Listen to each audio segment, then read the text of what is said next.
Alright. Time to come back. Almost finished the main quest here.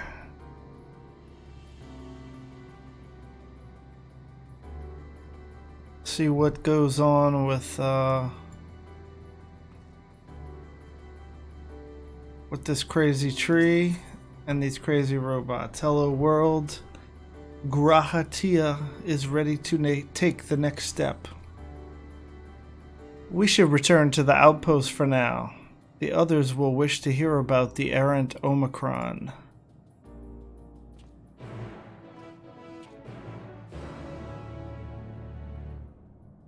Alright.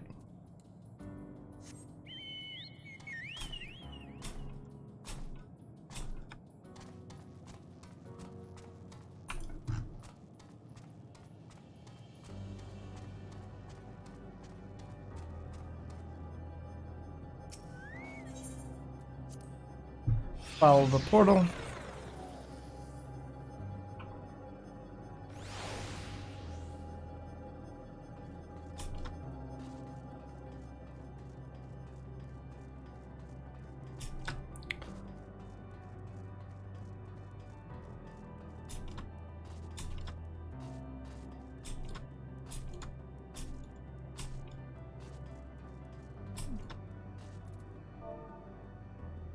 Good. So close to finishing. 6-0.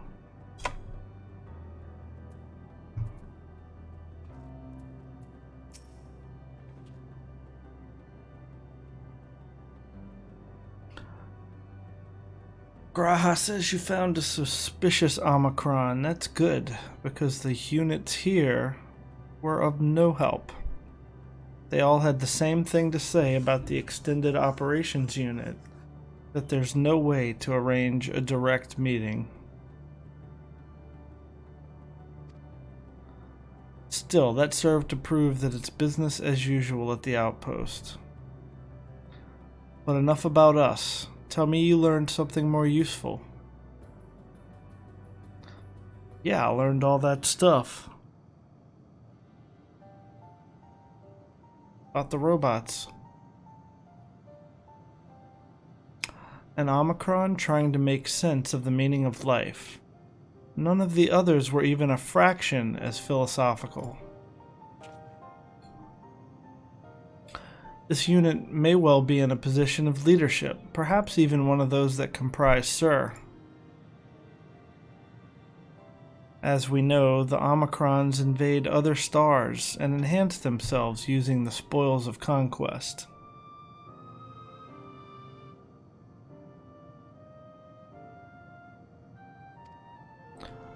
With the technology at their disposal, they should be able to alter their bodies, be it in part or in whole.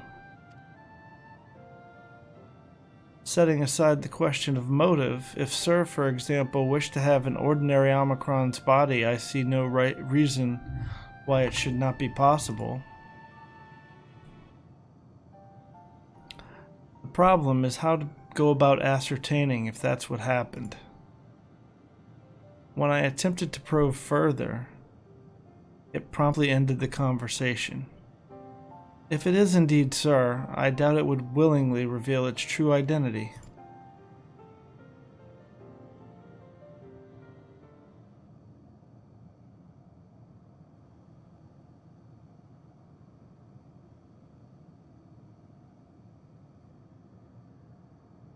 I have an idea.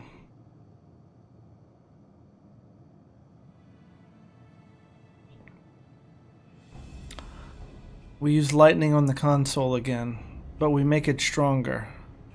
Much stronger.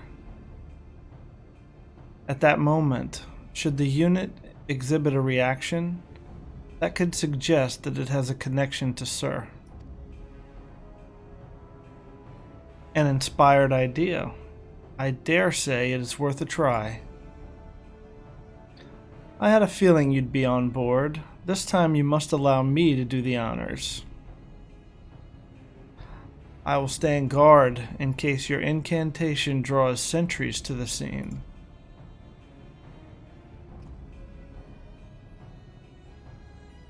For my part, then, I will approach our suspect and divert its attention.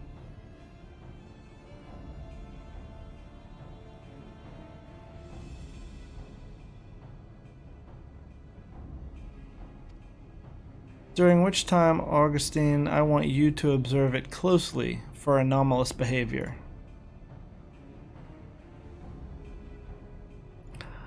I should mention that shortly before you returned, an Omicron appeared from the same direction. Rather than entering the outpost, however, it headed off towards the console. At first, I assumed it was a unit on patrol, but perhaps...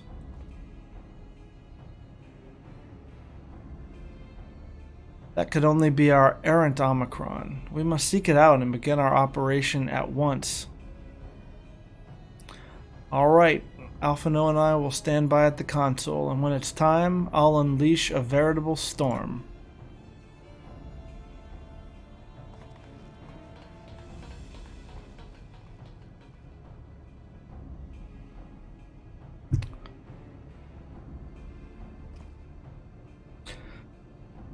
This will work, I'm sure of it.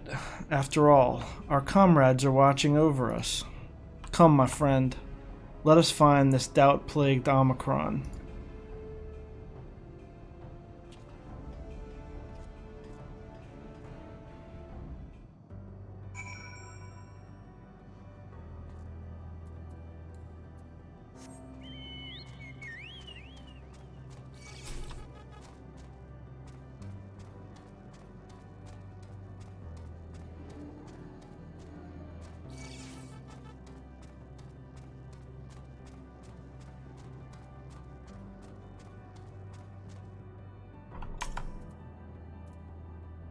Alright, he went away. You are the one that was observing the tree, are you not? Full glad I am to find you again. I have a question for you, you see, about the device which sustains the tree. Provided it does not necessitate the disclosure of restricted information, very well.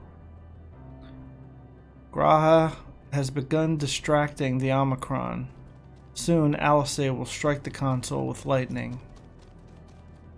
Observe M17 closely for anomalous behavior after Alice has cast her spell. You may... where is she? May move the camera as well as zoom in and out. Target an area and confirm it with...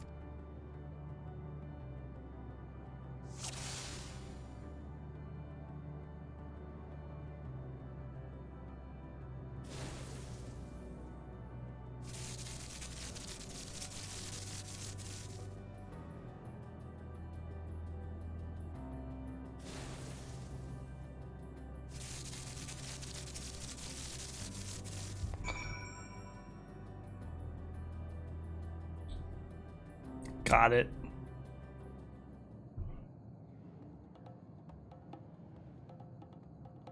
An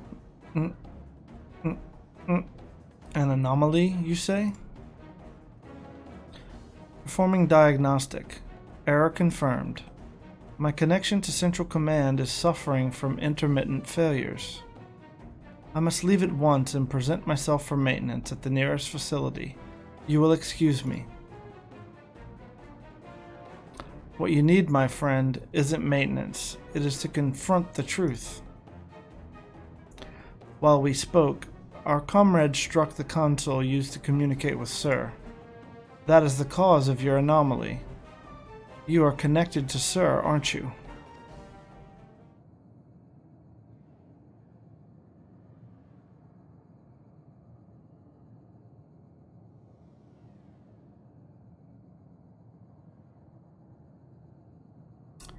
Affirmative.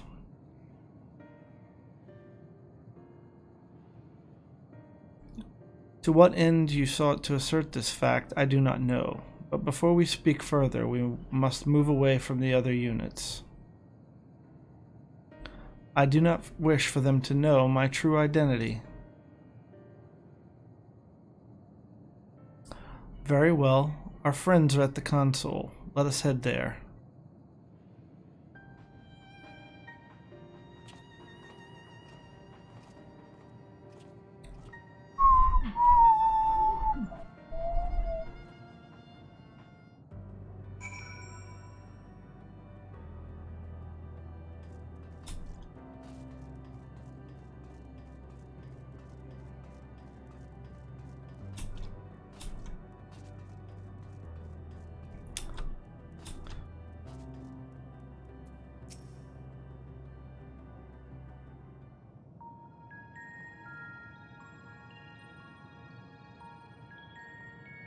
have surmised, I am part of the shared intelligence of Stigma 1. It was my charge to determine the optimal path to achieving our prime function. His body had been abandoned by its former owner and lay unused. I took it and abandoned my own, and with it, my duty. May we ask why you did this? From what we gather, it seems to be a personal matter.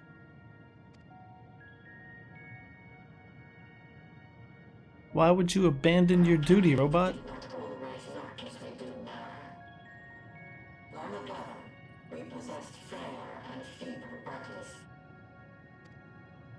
Beleaguered by stronger races, our ancestors took to augmenting their flesh in order to defend themselves. What began with limited parts eventually spread to the whole body, and at last, a means was discovered to convert the mind into data, rendering even the brain obsolete. Such complete mechanical beings were called the Omicrons, and by their might, we came to reign supreme over the star.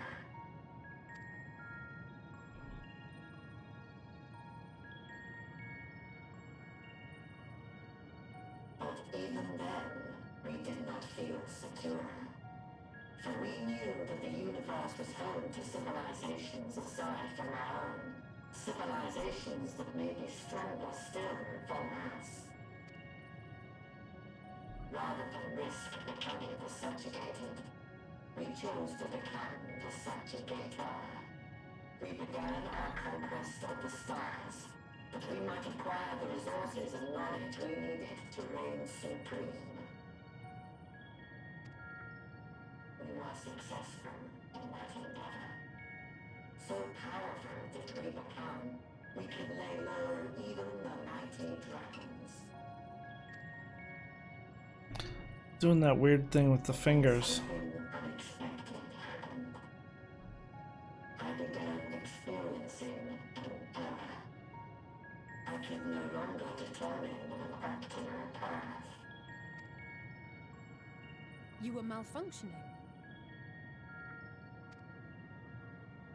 I performed numerous full system scans, each time finding no issues. Yet the error persisted. It was then that I speculated. What could happen if we grew so powerful as to have no equal?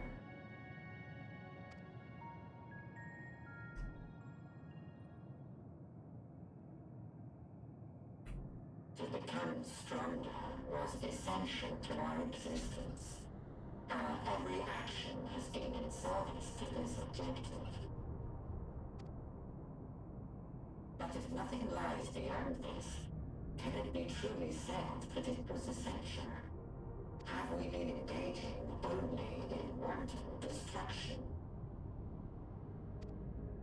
You could find no threat to justify your purpose.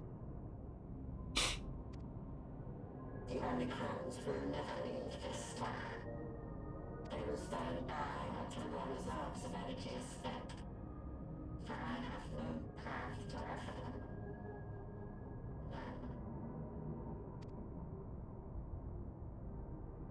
It is not our place to pass judgment on the deeds of the Omicrons.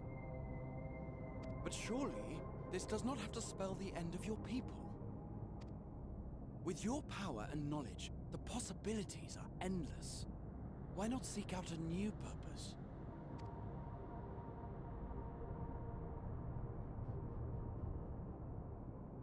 That is impossible. In the beginning, we had a higher purpose than our pursuit of power.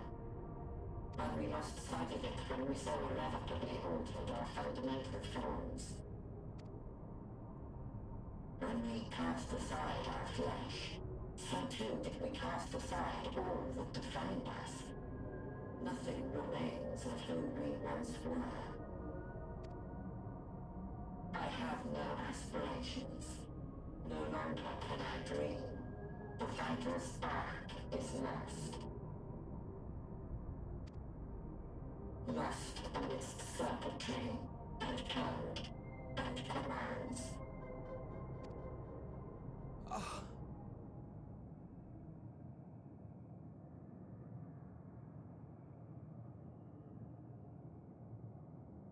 I believe I know how to overcome this despair. The words are ready in my mind, but ere I speak them,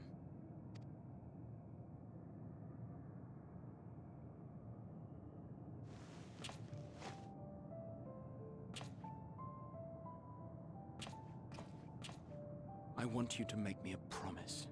Oh no. Be it across time or space, our promises have always connected us. And so I ask that you indulge me once more, that this won't be the end.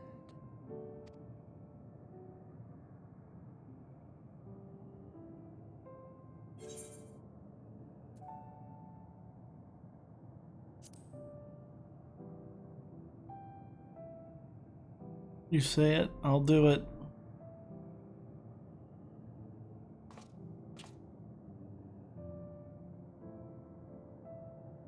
Is that so? In that case, I won't hold back.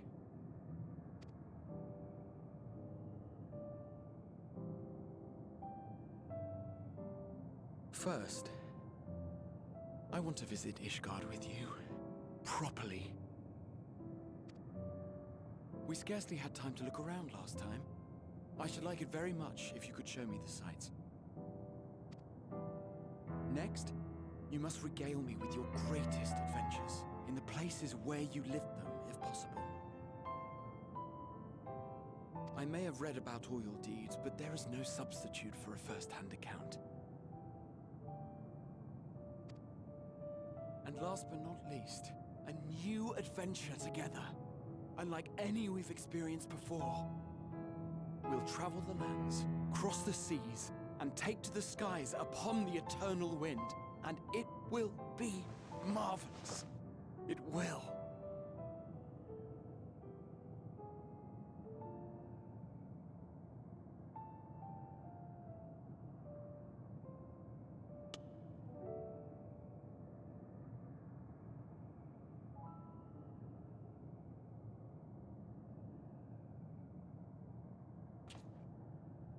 If you would humor me a moment, when we awaken each morning, how can we prove that we're the same individual who retired the night before?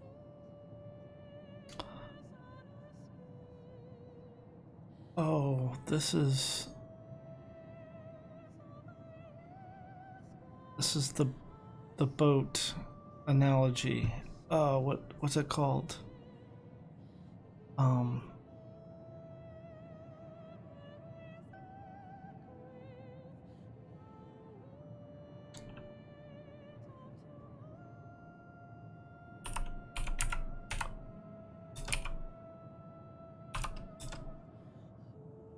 Theseus. Boat of Theseus. Ship of Theseus. The ship was kept in a harbor and every part was replaced one at a time. Would it then be a new ship? Yeah, that's what it is. Through the remembrance of past events, we might say. We have our memories, yet there are times when we forget or recall incorrectly.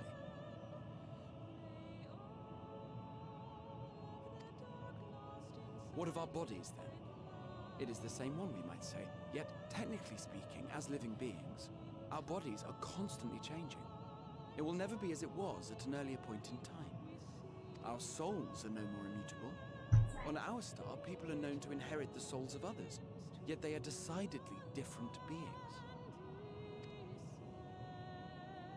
For my part, I've subjected my totality to much and more. I've made my body into an extension of a tower, blended my soul and memories with those of another self.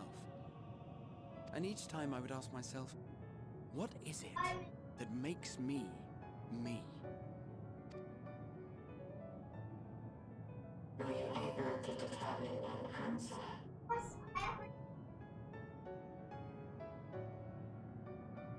No.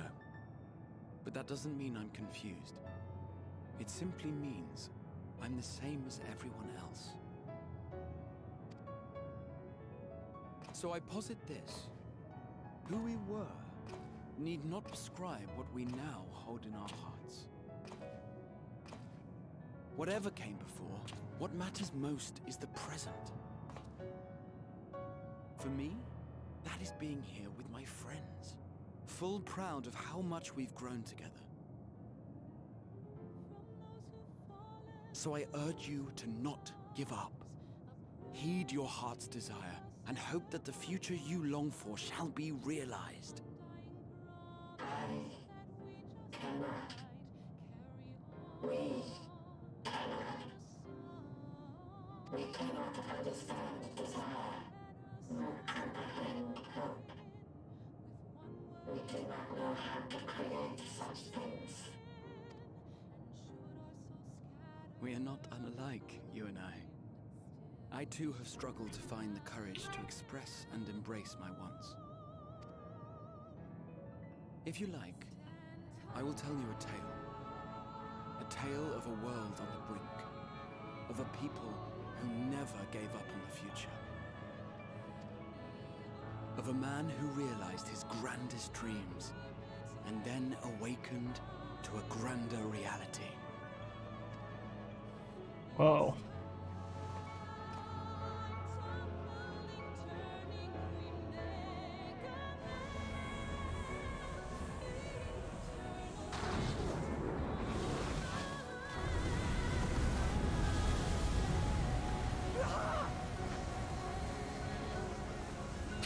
Just me and the twins.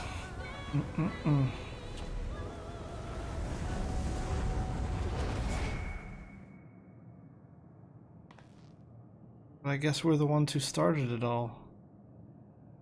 And the cart.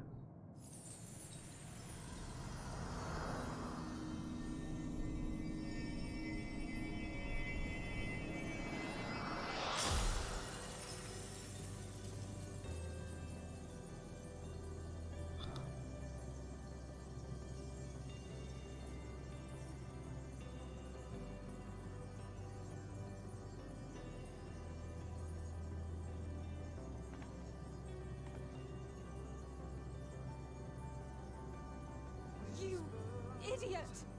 Just once, stay with us to the end.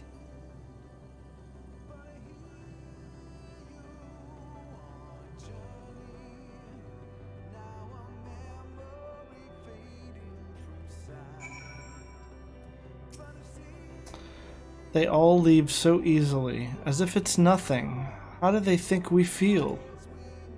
The next time we meet, I'll give him such a flick, and that'll be just a start.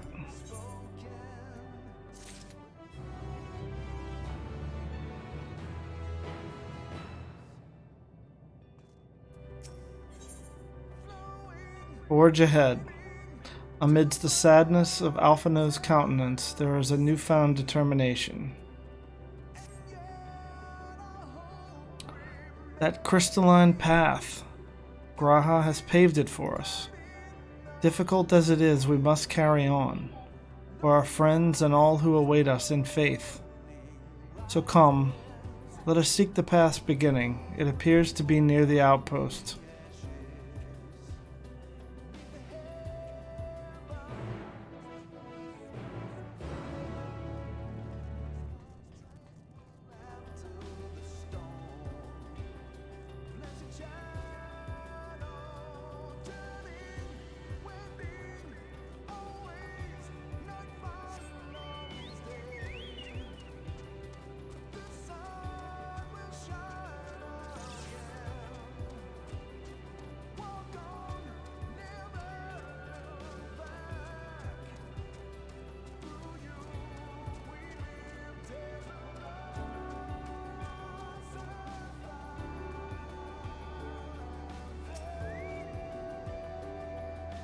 Look, a portal is opened. It will surely deliver us true. It must.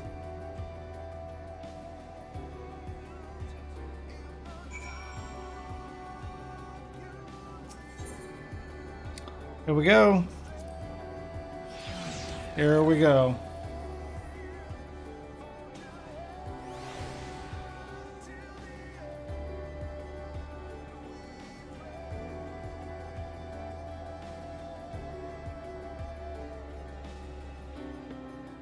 Okay.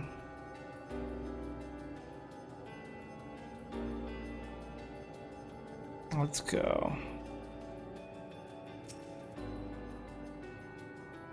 Well, here's where the path begins, and it ascends to dizzying heights. Let us make our way, one sure step at a time.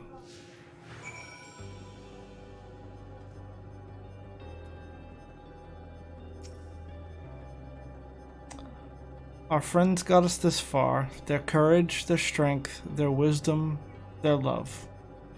We owe it to them to continue, no matter how long it takes.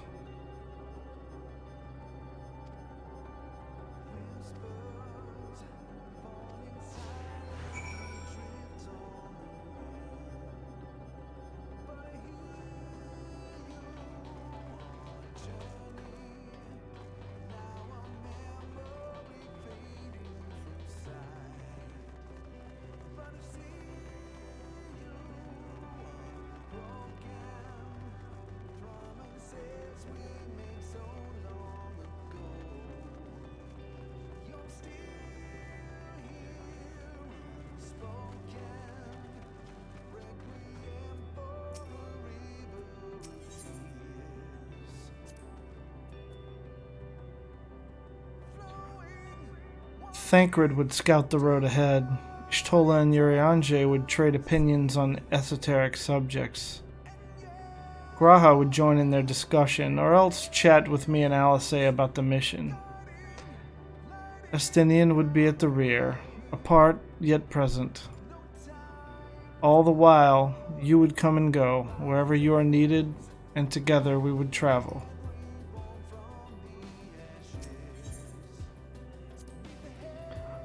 All I can hear are my footfalls, my heartbeat. It's so much quieter now.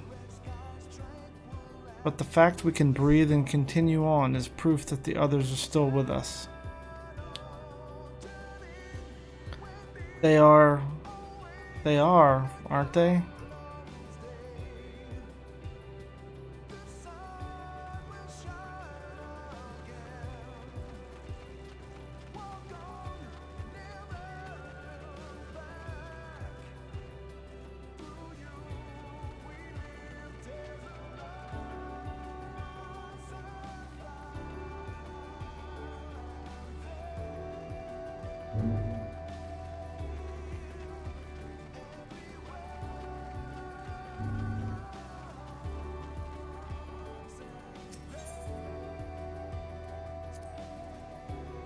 The innumerable lights that shine in the distance, to think that they all could have birthed civilizations.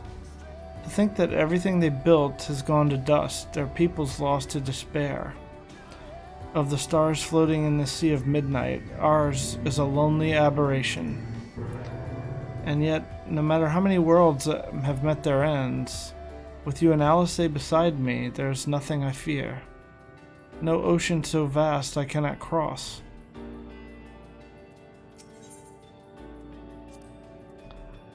Those broken stars I see, shattered, ruptured, unraveled. I wonder if there are also worlds recreated at their ends. The sight of them fills me with a sorrow I cannot describe, and a truth I cannot deny.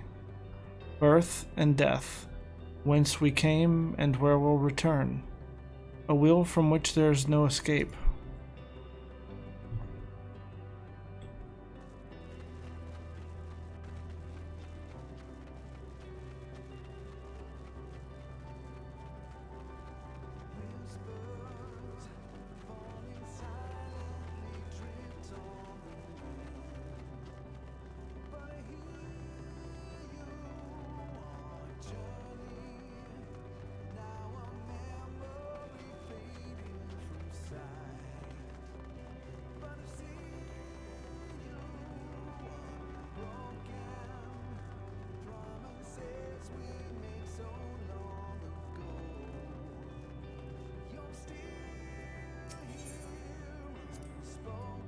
The portal is barely visible from up here. Truly, we've come far. Much farther than would have been possible had we kept chasing perfect ideals as we did in the past. It is because we have known failure and frustration that we have learned and grown from them, that Heidelin has entrusted us with this mission, with the fate of the very star.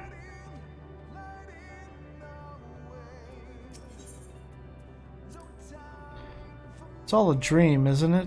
A long, elaborate dream? Any moment now, I'll wake up in my bed, still a student, grandfather alive. I'd go about my day, relieved as the fragments of that other life fade away. And that would be happiness, wouldn't it? That none of it. No, I won't give up these experiences. Good and bad, they are mine. They are me. Man.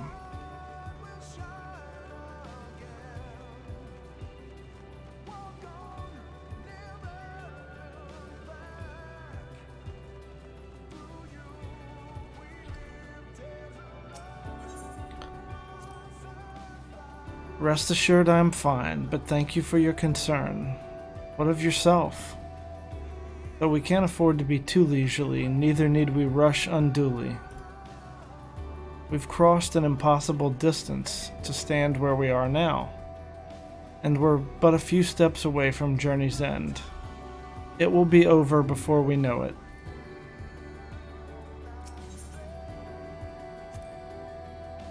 Me? Oh, I still have plenty of legs left in me, don't you worry. It's you I'm worried about. You always push yourself so hard for us, for everyone. And while we're here, we'll make sure to bear our share of the burden.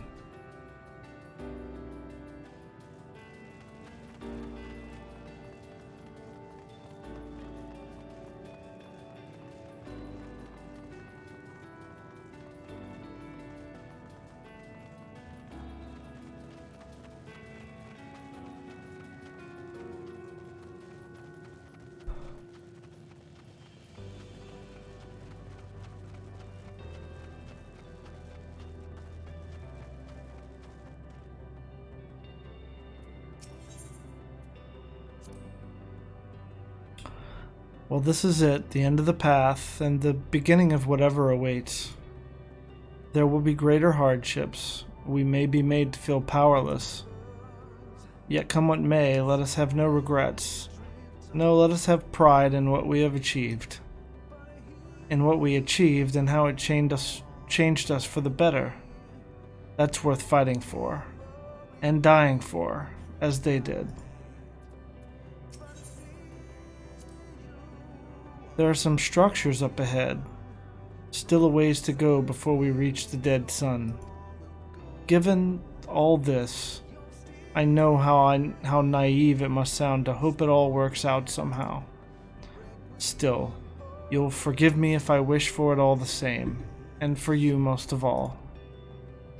Not that you of all people need it, it's just, after all the help you've given me, for once, I want to be the one to help you.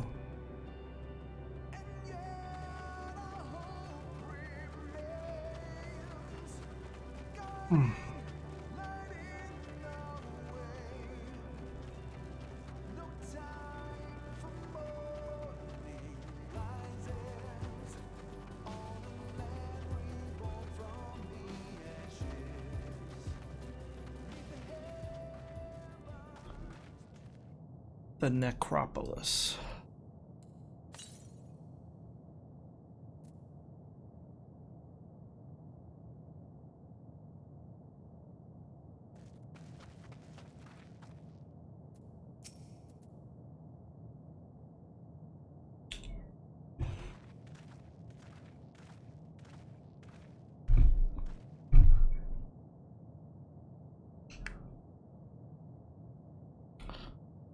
This is almost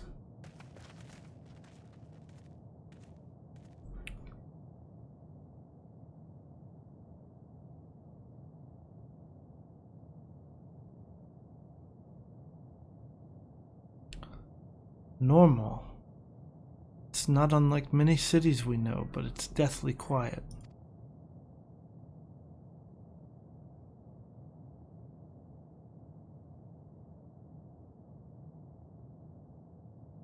Mayhap the inhabitants are within the buildings, or invisible to our senses. Wrong on both counts. There is simply no one here.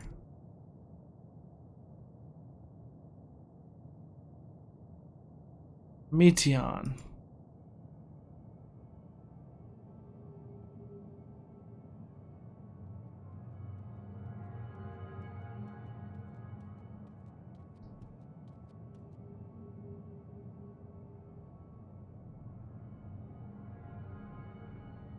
This is how I found it when I arrived.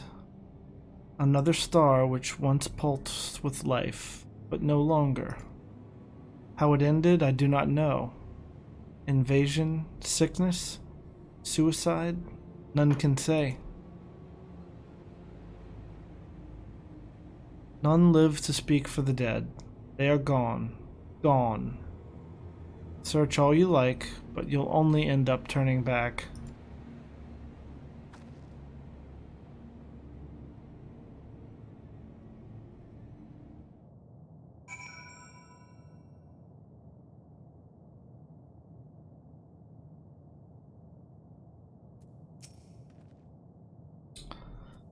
If there's no one here, then neither should there be emotion to bar our way. Yet Meteon seems convinced we'll turn back. What riddle is this?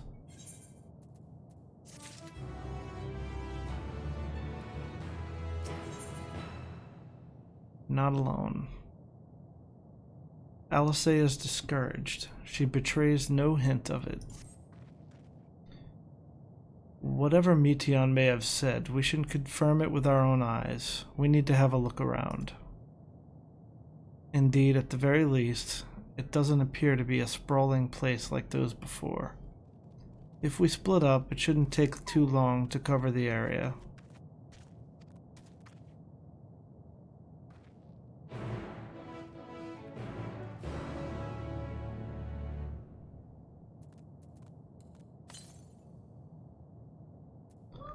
Let me go get this thing first.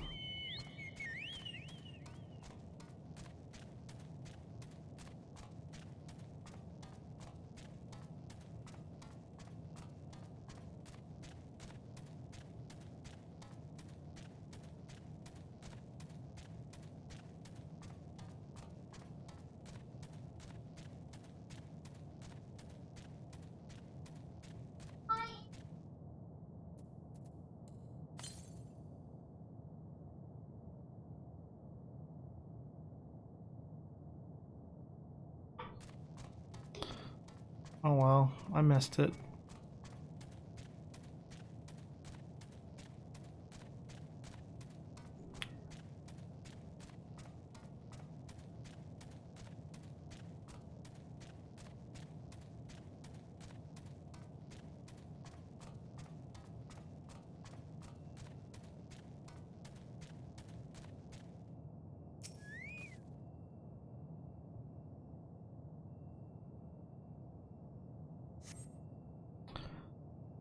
There doesn't seem to be anyone here.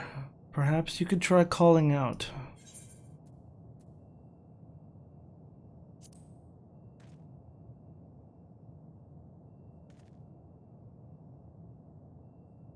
If anyone has heard you, they do not respond.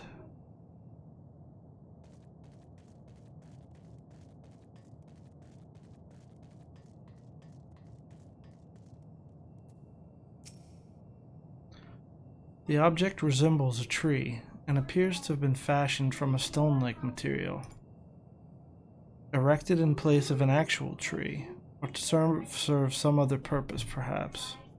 Regardless, there is no one left to explain, to tell the story.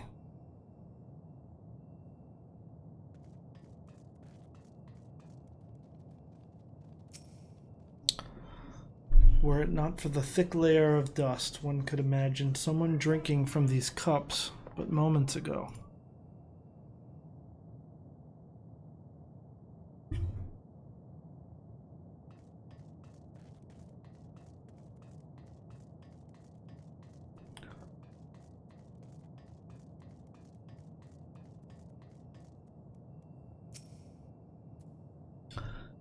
This place is reminiscent of a bar, but neither patrons nor staff are anywhere to be seen.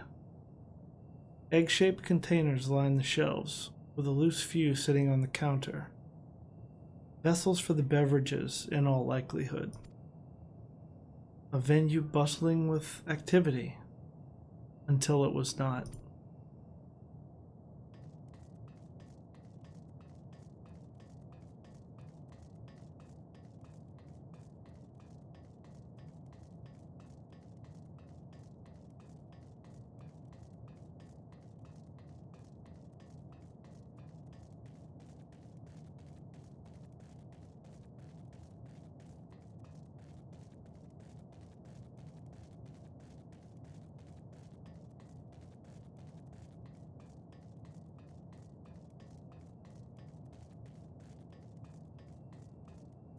Rusty door.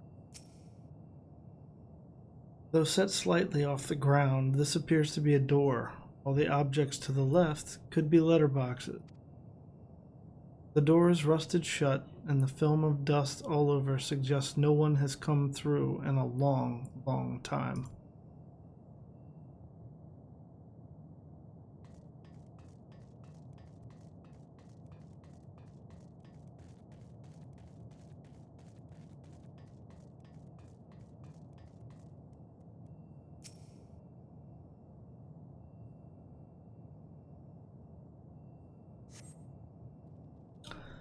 In the distance, you glimpse Alice picking her way through the ruins, but otherwise spy no signs of life.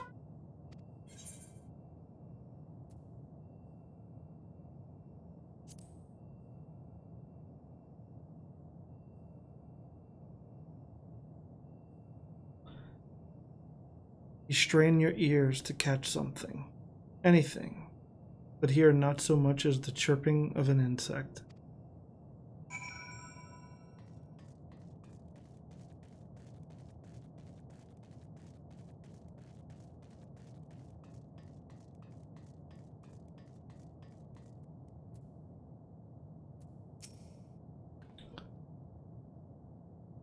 Take a look at this. If the road was a little longer, you could take it to just beneath the dead sun. But I suppose this is where the reconstruction ends. How about you? Did you find anything of interest?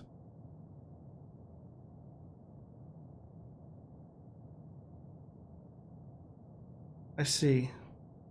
I noticed the same things.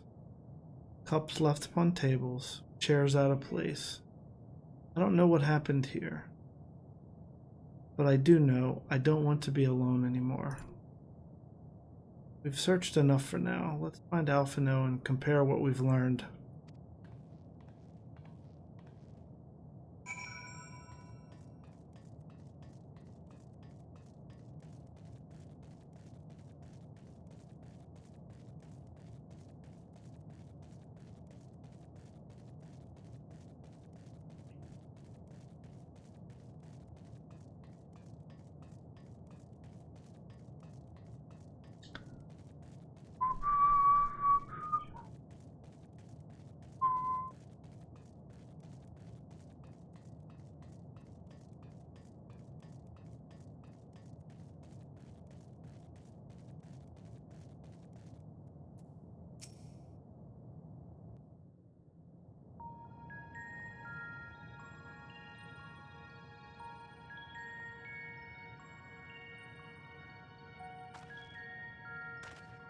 Did you find anything? No, this place is completely deserted. And I can't see how we're supposed to move on from here. Neither can I. It's quite the quandary. There are no denizens to bar our path, yet there is no way forward. For another mystery, we did find signs of very recent life. You'd swear everyone just vanished into thin air.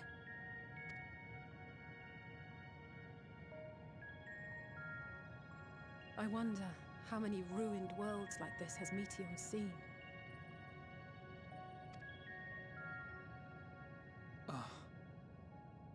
Could it be?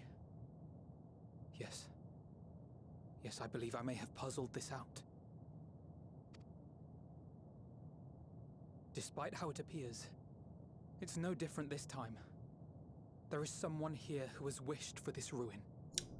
Itihan.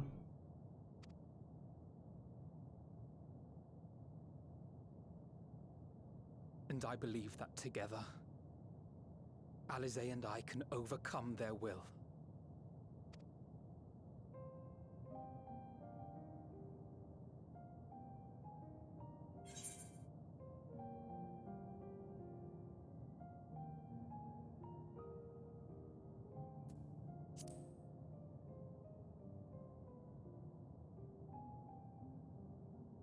I know. I know.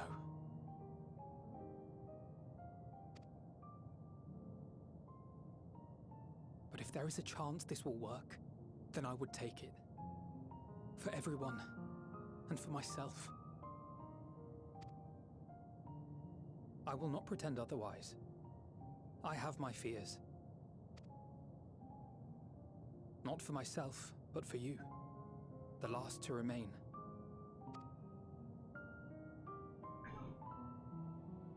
You are no stranger to carrying the burden of others.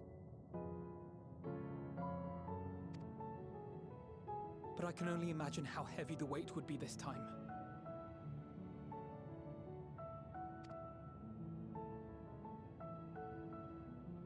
As your friend, I cannot bear the thought of making you suffer so.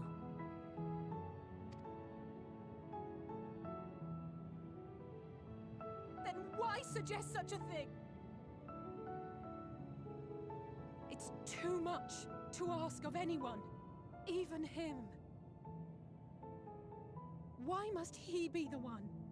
Why must he fight alone? More than a hero, he's a dear friend. Not only to us, but to so many others. There are so many people in the world who care for you, and yet... And yet...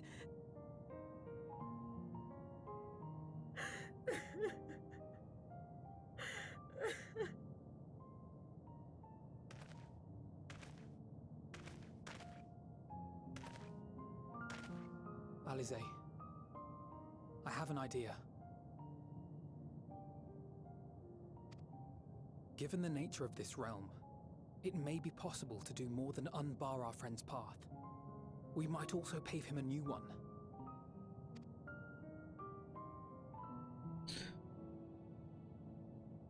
For instance, a path where he finds happiness at journey's end.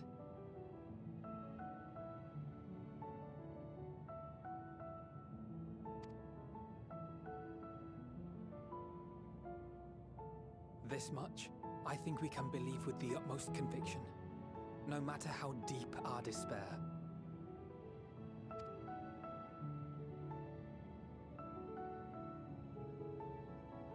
So please, believe in us too, and press on.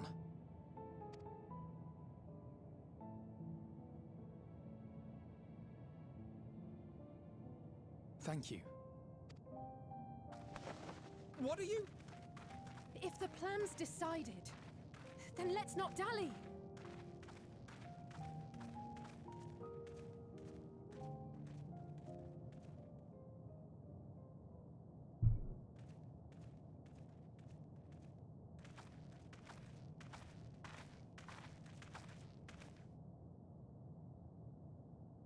Ah, there you are. It was as I said, was it not? It was. We couldn't find anyone. But this place isn't entirely deserted, is it? You are here.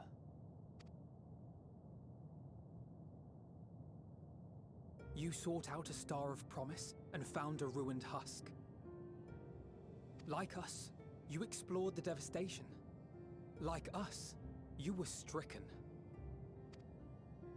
Horrified by the thought that so many lives could be snuffed out as if they were worth nothing. and the thought that you would have to bear the terrible tidings to Hermes. That which you saw and felt, you shared with your sisters, as did they share their own grim findings with you. Overcome by the pervasive despair of these stars, some of you inadvertently ushered their peoples to their ends. Knowing the horrors you know, anyone would feel the same. They would fear what lies ahead and struggle to move forward.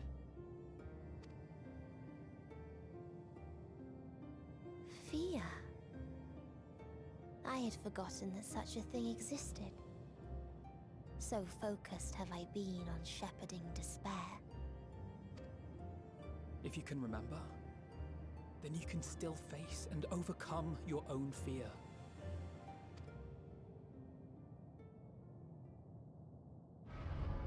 Why would I bother with such an insignificant emotion? If the despair I command is as a raging river, then fear is but a trickling stream. It can do nothing to alter my flow. You spoke with the Aya, yes? Heard their tale of what awaits the universe. It's true. The stars grow colder and more distant. Eventually, all will enjoy frozen solitude. Using the power of Dynamis, I'm hastening that process. In so doing, nothing will be born ever again. Everyone will remain dead. Alas, it will take time for that to happen. So in mercy, I sent you my gift, to spare you needless suffering.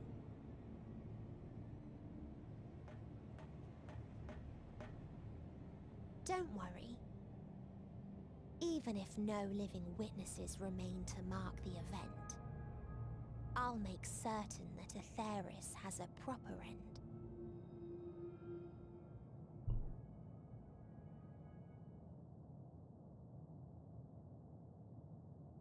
For all the power you wield, you're more fearful than the familiar you used to be.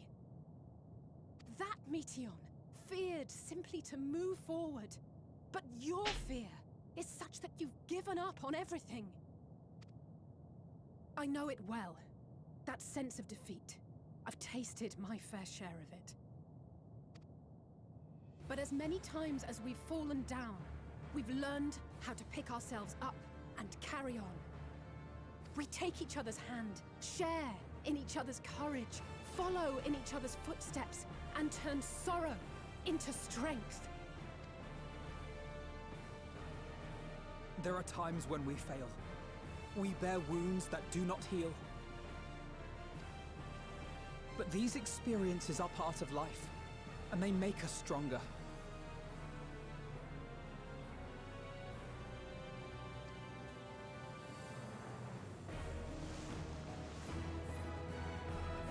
We rise, fall, and rise again.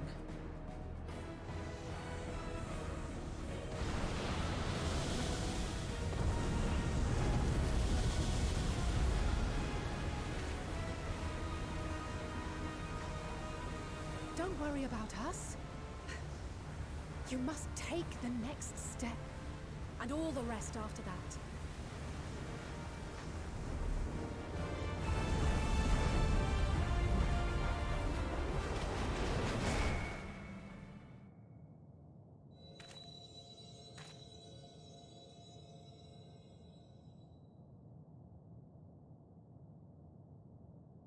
Dang.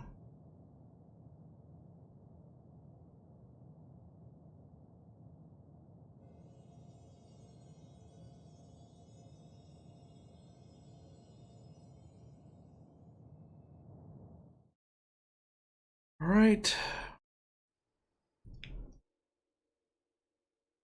Earlier, an old Charlian.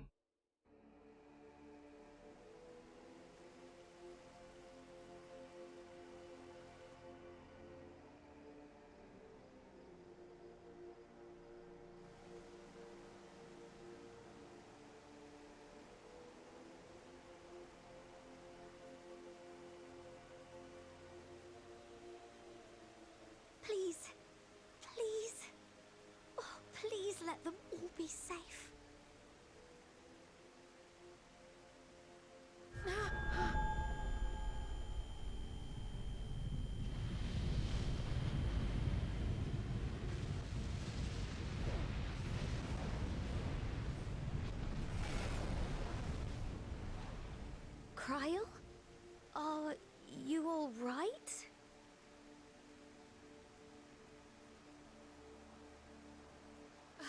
It's nothing. Just a headache. They'll be fine. I know they will.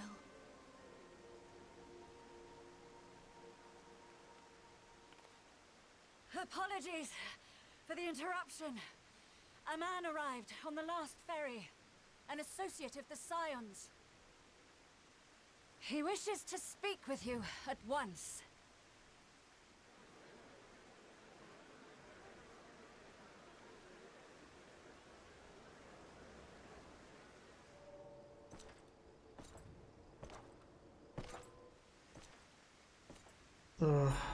That's who I think it is.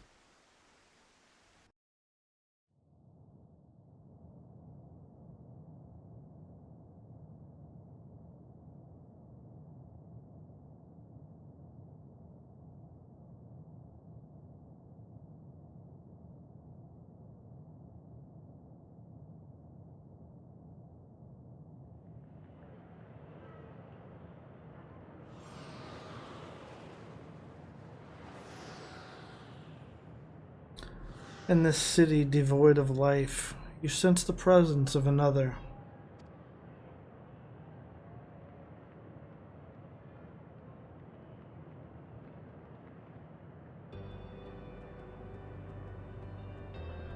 The sorrow of 1,000,000 worlds weighs heavy, and yet you can walk on.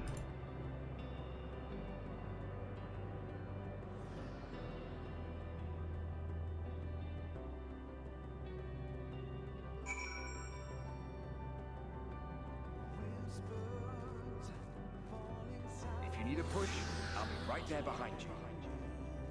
Oh wow.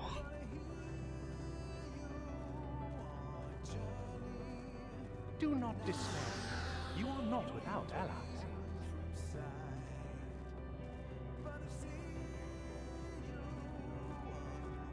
What we have sown in blood, we have reaped in suffering, and it cannot go on. Man. Upon the souls of they who have sacrificed themselves to pave the way for peace, we will never abandon our cause. While it is true that man succumbs all too often to anger and avarice, he may yet overcome his baser instincts through the forming of bonds with others.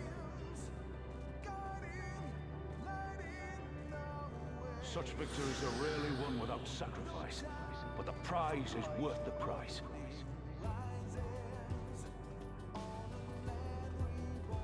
And we, for our part, are glad indeed to be able to welcome friends both old and new.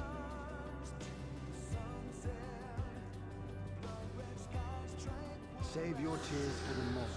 You may be sure we will have ample cause to shed them, be they for joy or despair.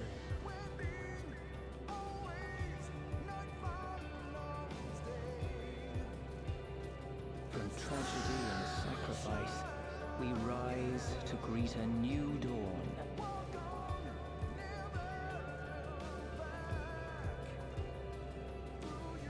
A future shaped by the choices we made in ways we could never have foreseen.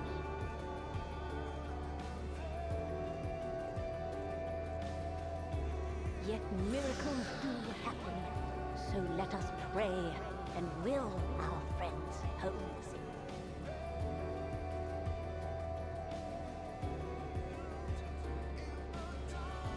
I won't stop praying until I know they're safe.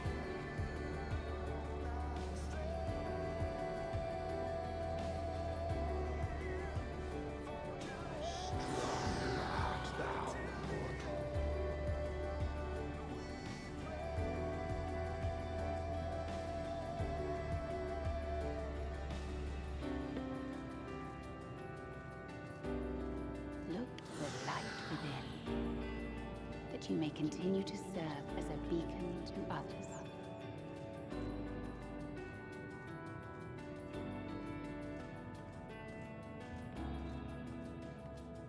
Let's finish this.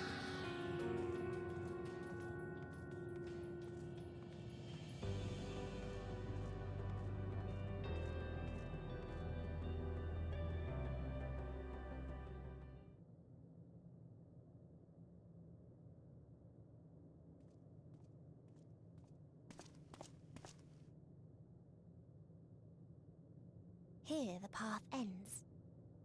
There is no way to reach our nest.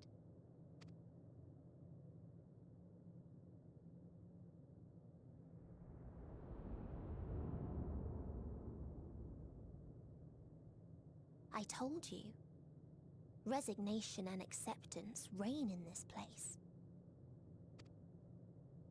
The rejection of life by those who came to curse it.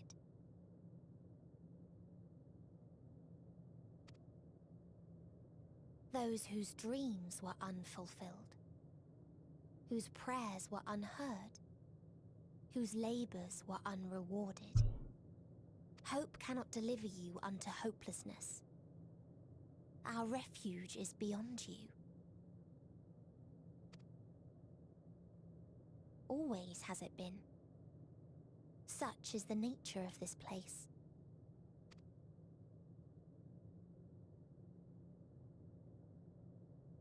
You should have remained on Atheris.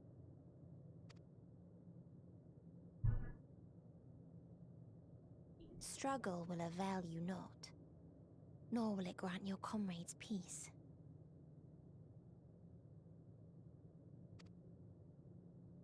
Come, let me relieve you of your burden. You've suffered enough.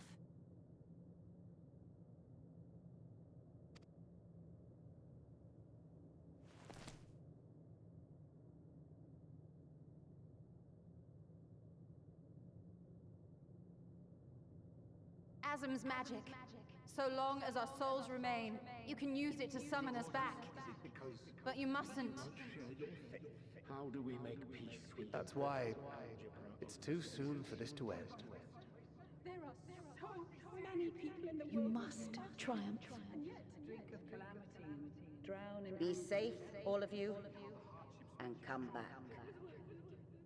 Oh, it was all I am ever grateful. I came to appreciate most about our star is that there remains so much we do not know. After all these years, is this the answer I was hoping for?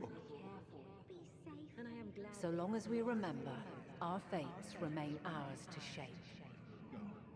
And Godspeed. Perhaps when our time comes to return to the star, we shall remember these few days we have lost. Do not squander it. The legacy I leave you.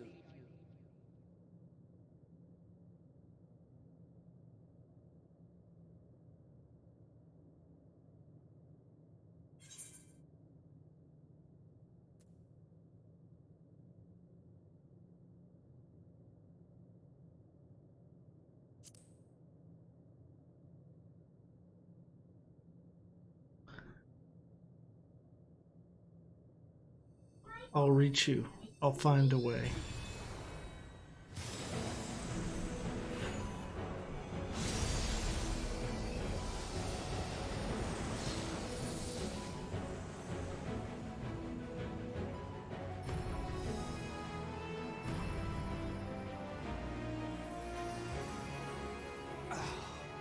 I bid them remember, but all this time I'm the one who had forgotten. A right fool you've made of me, Hermes. And to add insult to injury, I've been denied a sound rest, forced to watch this clamorous show. Oh, come now. It's been a gripping tale. Unbreakable bonds and noble sacrifice, sprinkled with moments of levity to counterbalance the pathos. It's got it all. I, for one, would have been perfectly content to watch enraptured from the stalls.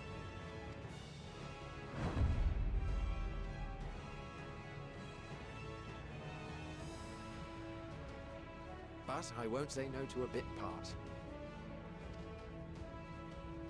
What are you? Half-faded souls of the dead.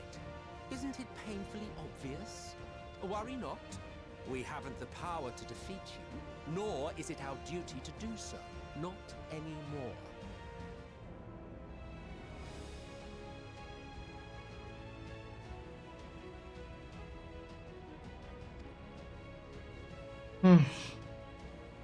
That being said, we do have a score to settle.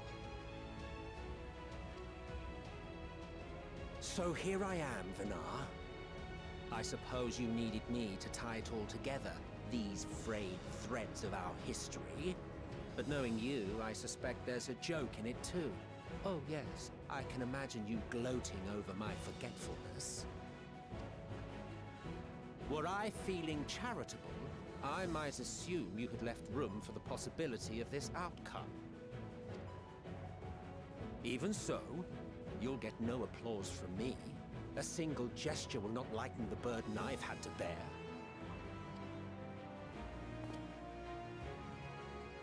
Still, you must be commended.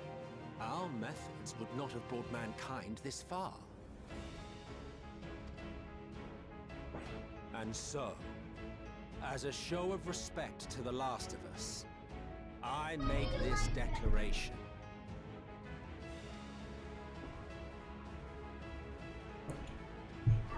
You will not end our journey. That is our answer. The answer of all lives of Aetheris, past and present.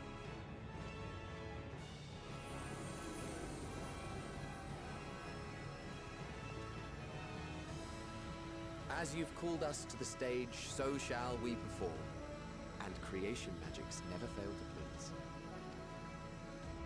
Drawing upon the hopes of your comrades, we will make for you a new path.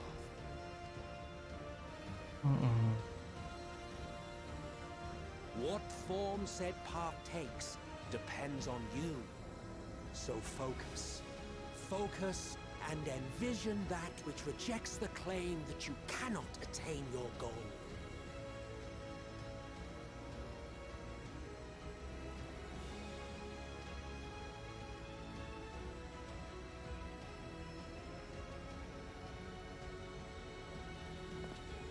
Ours is the wisdom to weave the fabric of reality.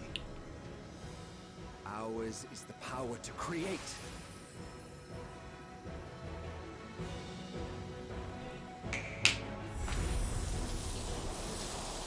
The snap.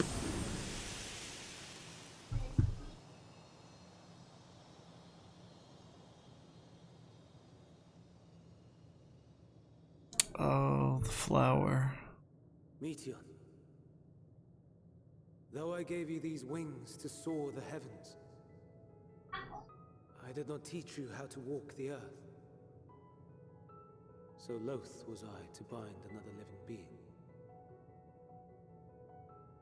In the course of your long journey, you will learn from those you meet. Learn to walk and run, and so much more. A flower.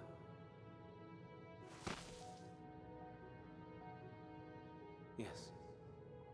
Upon your return, I will gift you a beautiful flower.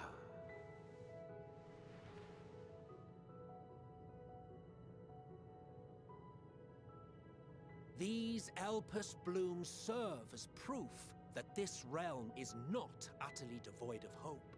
No more can you deny its power. No more is yours the dominion of despair.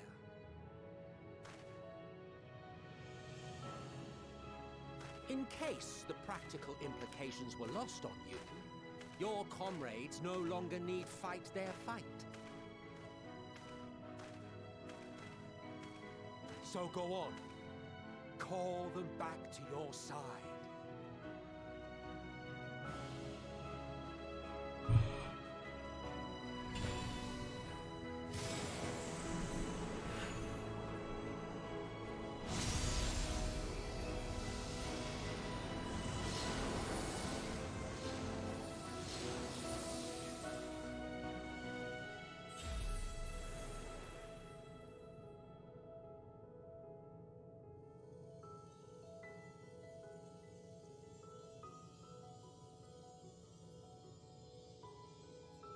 May you ever walk in the light.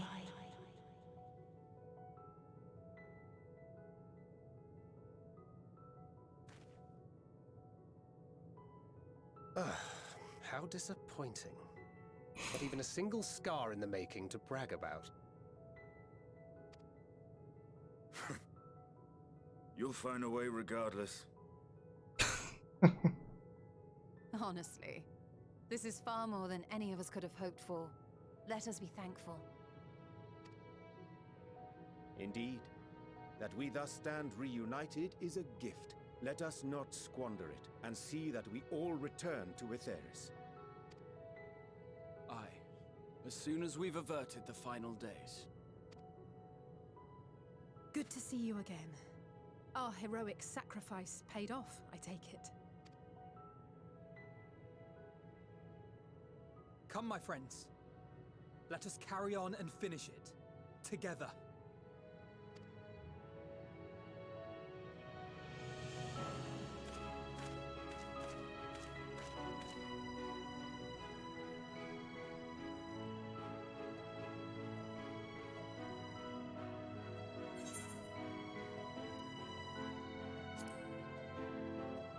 Homothos Meteon.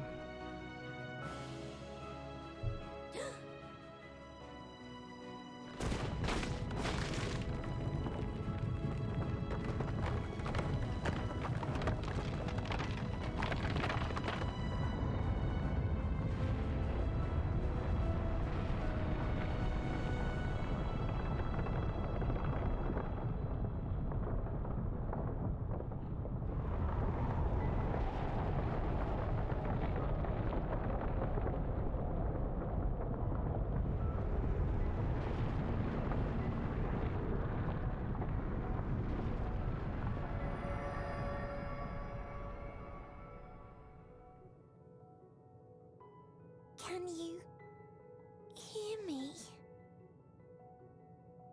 The voice is within, crying in pain, wailing in sorrow, hurting, hurting. End it.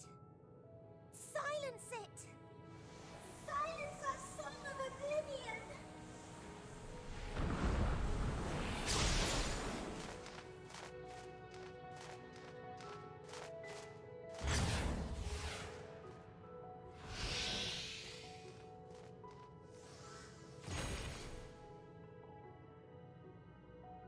The way is open.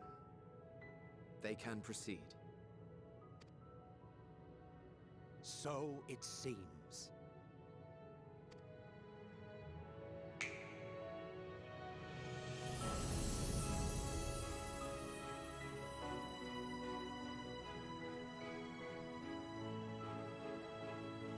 You're leaving?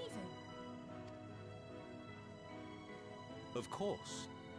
The Encore is finished, and I will not suffer myself to live again by Heideling's magic. But more than that, the future you seek is not the past we loved. That is why we fought, and why I lost.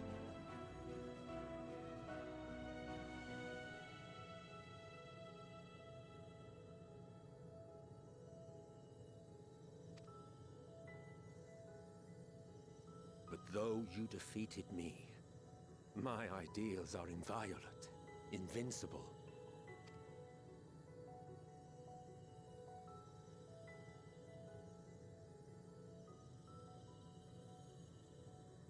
Spare me your pity. I have no use for it. If you would do something for me, save our star. See this tale to a triumphant conclusion, and with elation in your hearts, bid the final curtain fall.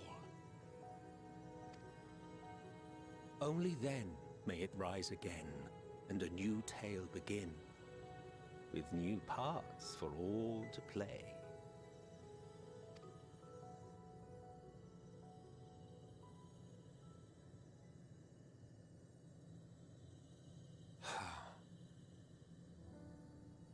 Tell me, have you been to the ruins beneath the waters of the Bounty?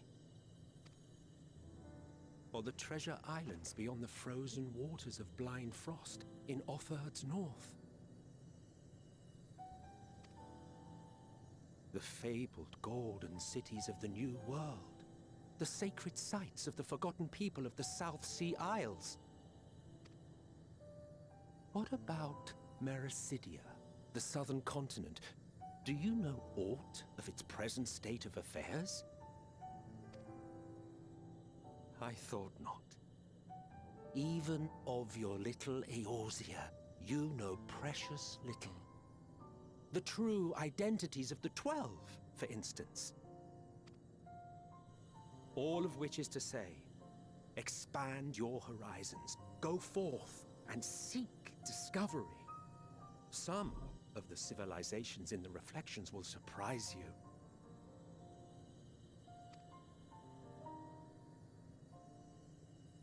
As the bearer of Azem's crystal, you may consider your duty to see at least that much.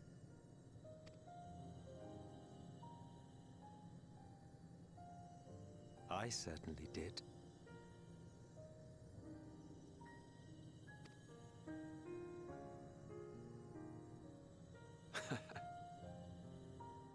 I pray we meet again. If not in this life, then perhaps another. Whensoever it should be, I trust it will be a most joyous reunion. For you, maybe. I want nothing to do with it. Oh, don't be that way.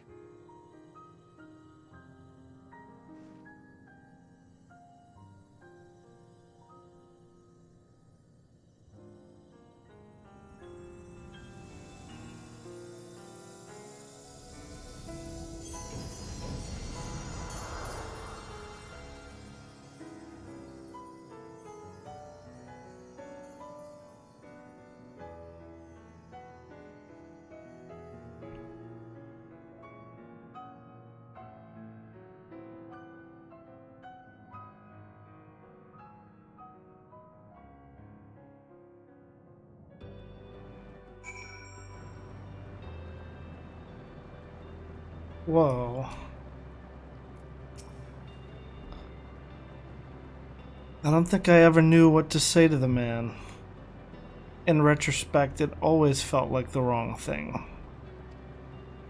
But the past notwithstanding, he came to your aid in your moment of need. We are here, and we will not squander this chance he has given us. We will see this tale to a triumphant conclusion, and bid the final curtain call.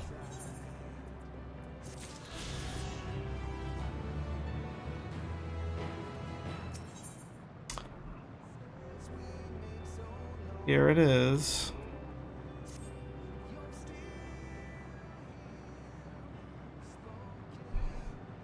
Alright, here we go. Are you ready? Yep. Then let us set forth for the reckoning.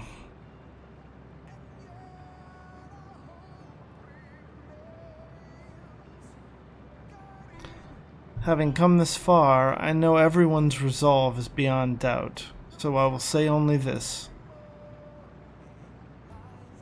Within that dead sun swirls the emotions that Meteion has hoarded. The emotions of innumerable souls who strove for happiness but failed. As it was with the denizens of Ultima Thule that barred our way, it is not for us to rebuke and admonish. 'Twas not by passing judgment on the tragic legacies of others that we arrived at this moment. Rather, it was by opening our hearts to their despair. By understanding and acknowledging their fates, while still refusing to share in them ourselves. To hold fast to hope, not in ignorance but by choice.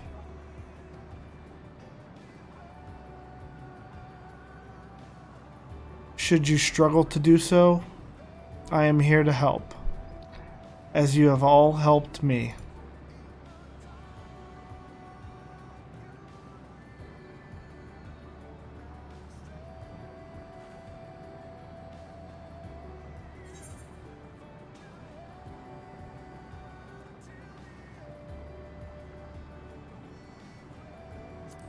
Let's put an end to the end.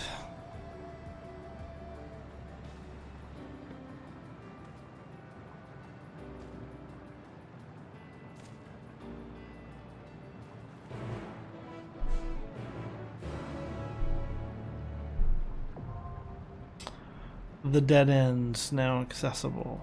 Oh boy.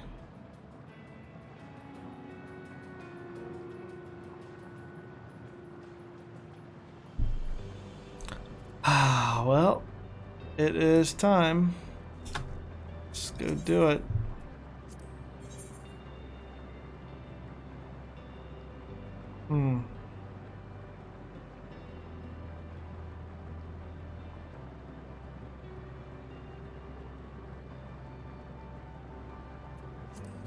Right then. Victory will be ours!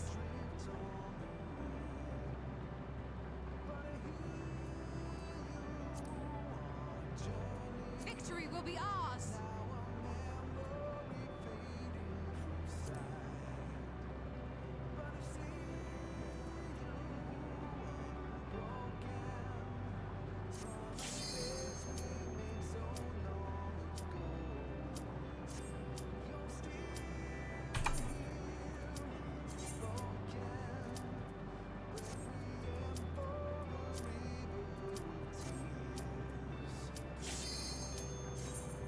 Let's go.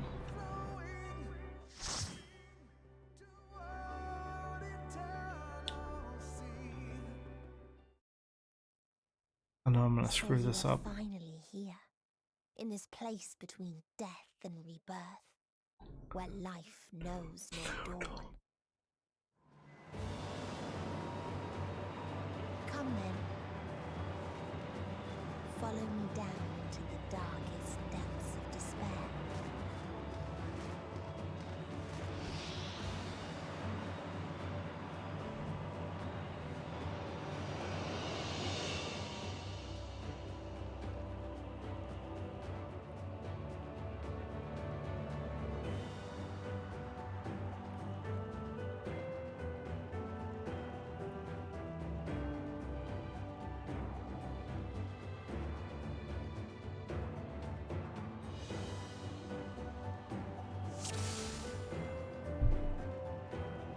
Once upon a time, there was a beautiful blue star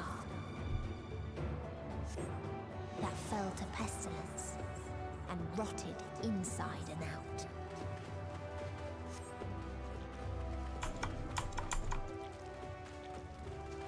The more its people clung to life, the more they suffered.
Why do you ask such a question? Do you not see the plague and pestilence that consumes us?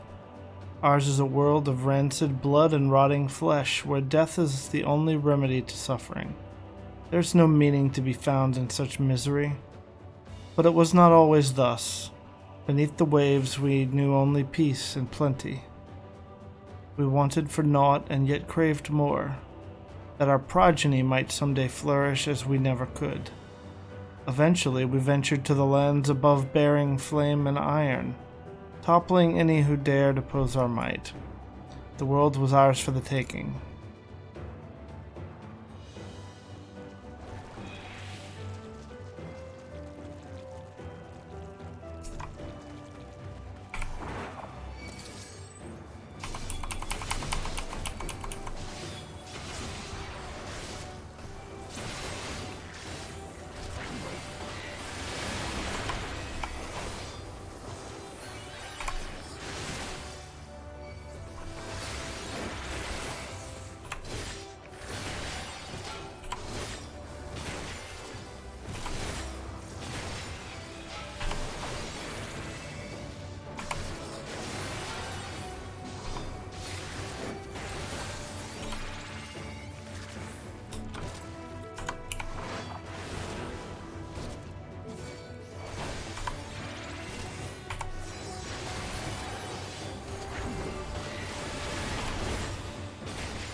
until they curse not the illness, but their fellow corrupted.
This world is not the boundless paradise we were promised. Our population quickly outstripped the habitable land, while seas we thought would shine forever blue ran dry. Spoiled in foraging the tools of conquest, cramped homes turned to squalor, and then came the sickness. Our undoing, and the final blessing this star has to offer. We are no longer the fools we once were. Wheresoever life goes, death will follow. Indeed, existence is but the most painful path unto nothingness. And the wise embrace their obliteration wholeheartedly. Crazy talk.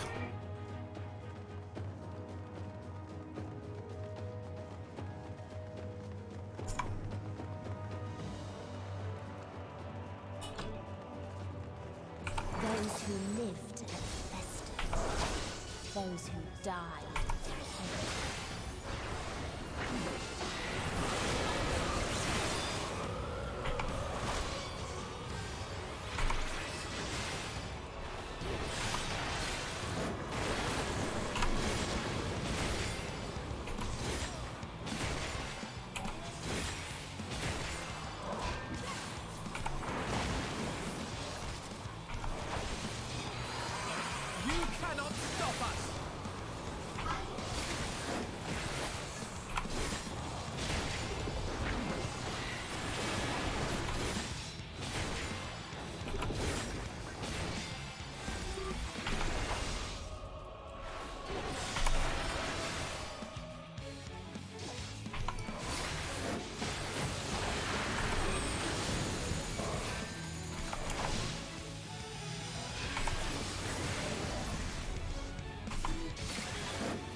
Boss number 1.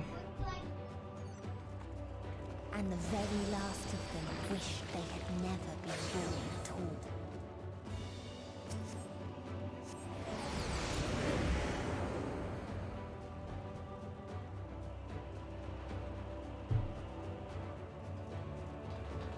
In a faraway place, a brilliant star eradicated disease. Before destroying the self-same lives it had saved.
Its people sought ever greater freedoms no matter the cost.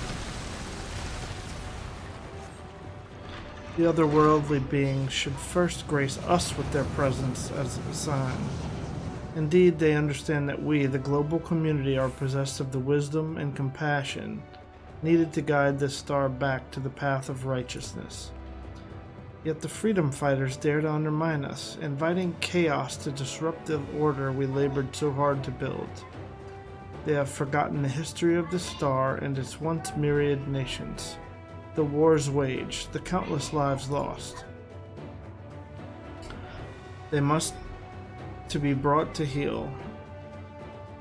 The world united order under a single standard, no matter the cost.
They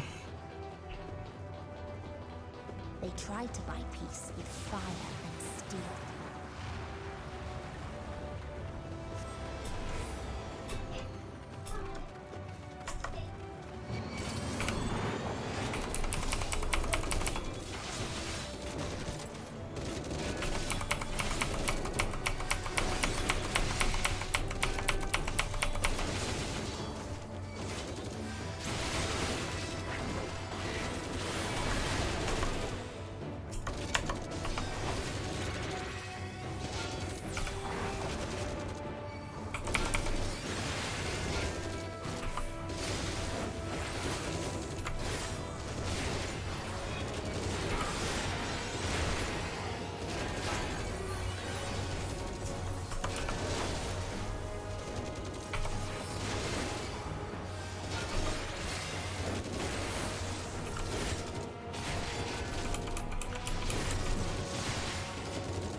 For another boss, the 8th end. We constructed the Peacekeeper, the pinnacle of engineering and technology. This mighty war machine was designed to rid us of the freedom fighters, as well as any other potential threats to the peace we have so long pined for. Its artificial intelligence ensures that this singular function is carried out with cold and calculating precision. Indeed, the 10,000 Peacekeeper units we created have now routed every threat to peace, including us. All that remains is to stand and fight.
Underestimate me!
Got him.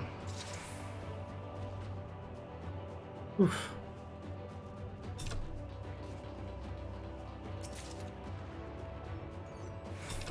And when one asked, what is the point? There were none left to answer.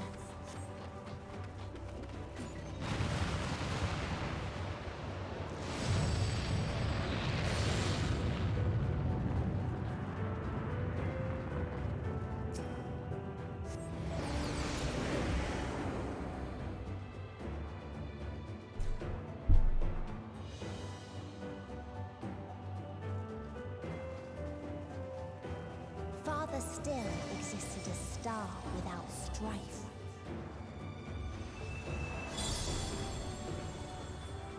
Where none remembered life's trials or its joys.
A curious traveler visited our star, a bird which proffered these questions.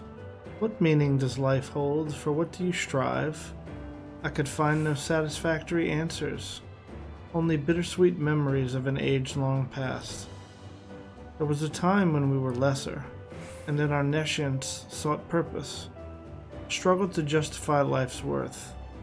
That was, of course, before we achieved perfection. Now, condemned to our paradise, we understand the fatuity of existence. Like the fledglings we once were, the poor bird could not accept the truth. It asked us again and again, hoping perhaps our answer might change.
What its people had gained from ease, they lost to apathy.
was a time when we learned to explore the heavens, found purpose in the hope of unveiling life's mysteries.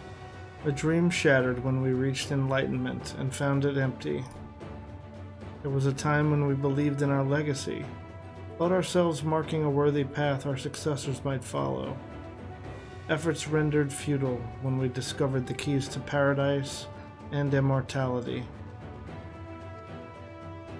As individuals, we struggle to know what was right, yet in today's perfect unity, there is naught left to question.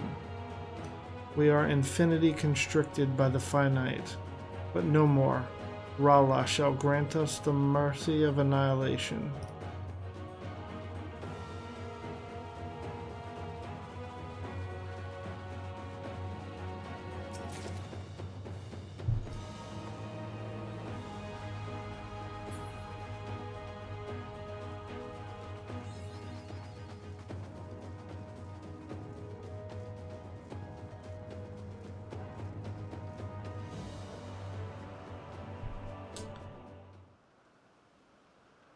What is this?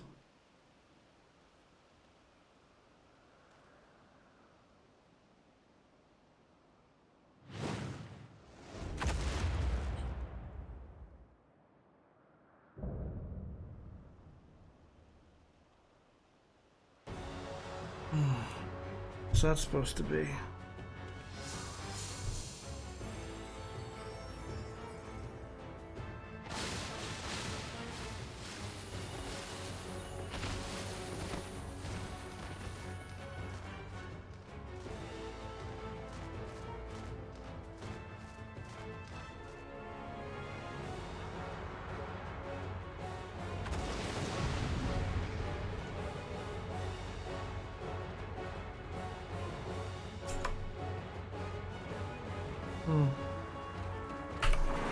So they created the kindest, most gentle of beasts.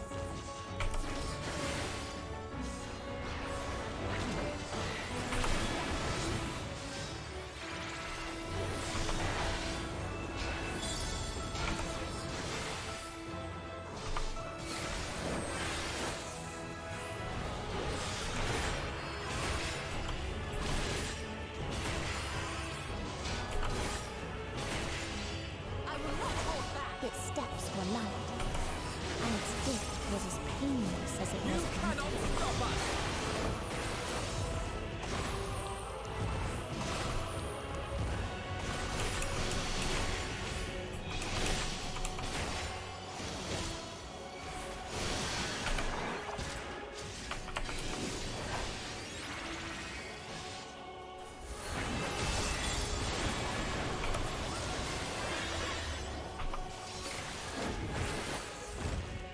Bathed in its golden glow, they all slept happily ever after.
Hey,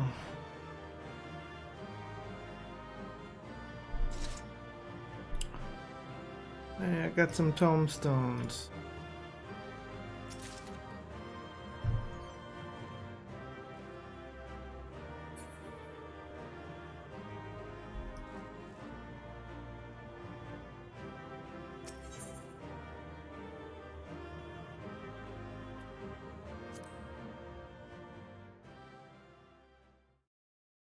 Now what happens?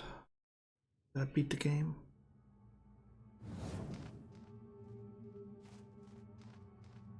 That you still stand. Your determination defies all reason. The souls within me writhe and recoil in your presence. What must I do? What pain must I visit upon you to make you surrender to despair? No one is unbreakable. What pains one may weather may bring another to tears. But therein lies our strength. For when we fall, our brothers and sisters are there to raise us up again and again without end. I see.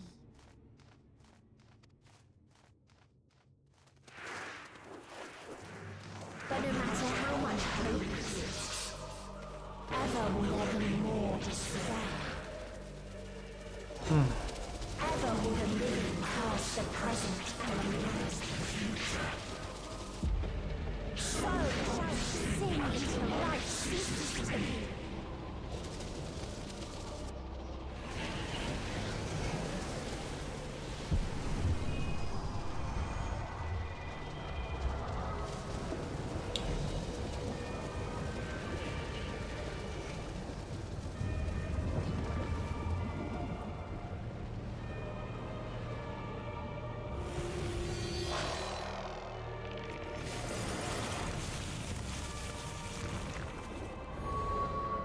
Creepy.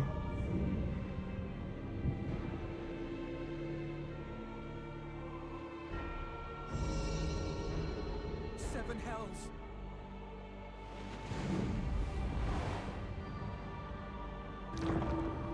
On your guard.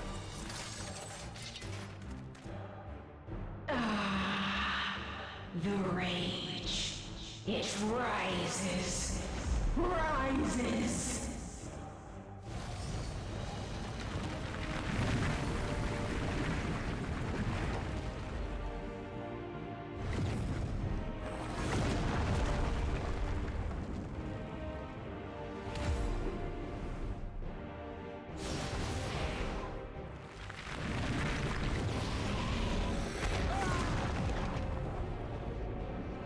Stop! Calm yourself, please.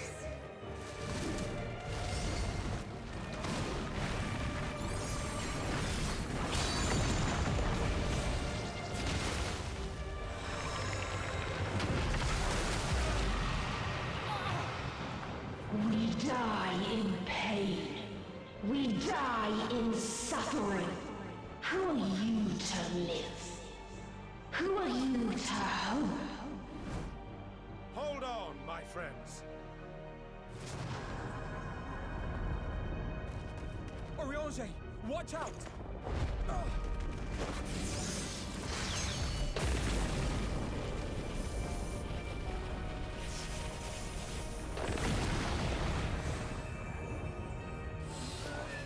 Alphino! We cannot comprehend. We cannot know. We cannot know.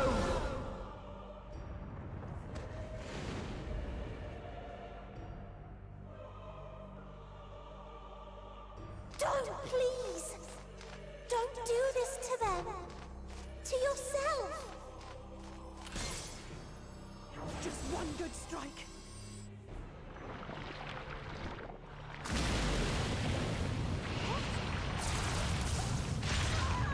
Stop!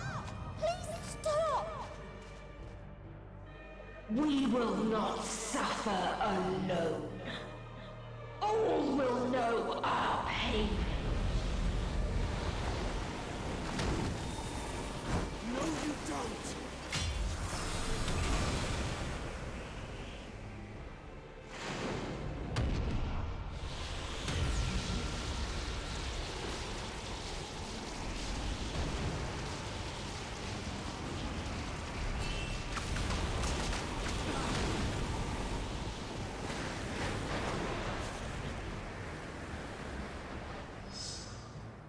All awash in ice, a frozen waste, forever silent.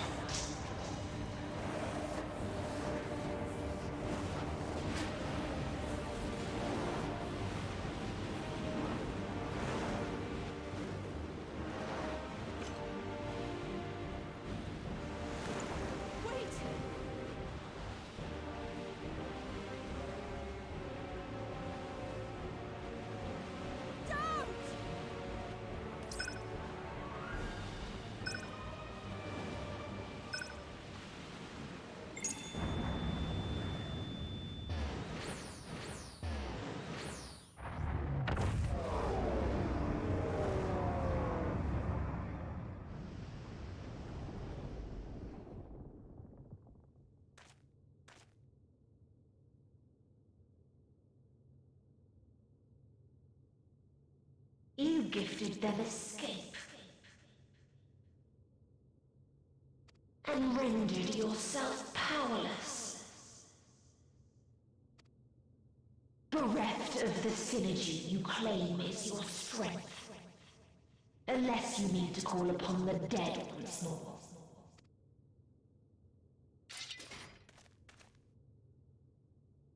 Oh yeah. Defiant to the last. But you will be one with us ere long. You will be battered and torn and made to crawl. You will weep and wail and curse your impotence. Curse your life as it fades. As we did. As we died. Such pain and sorrow we felt. Such anguish and rage. We tried. We tried. But it was no use. Only when we surrendered did we find release. Only when we embraced death. So join us in despair. And embrace yours.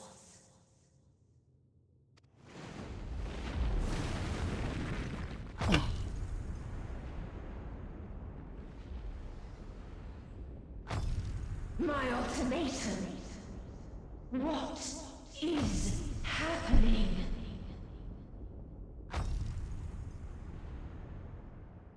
What is happening? Uh-oh.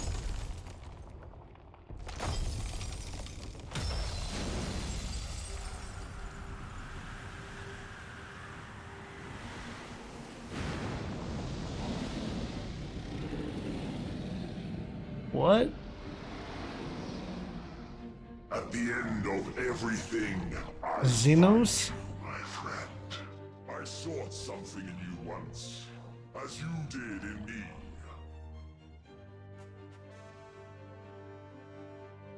What?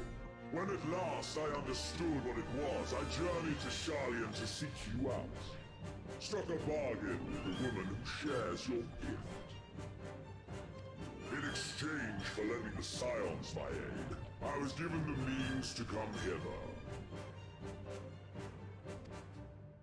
Gorging upon what remained of the Mother Crystal, I reclaimed the form of the dragon.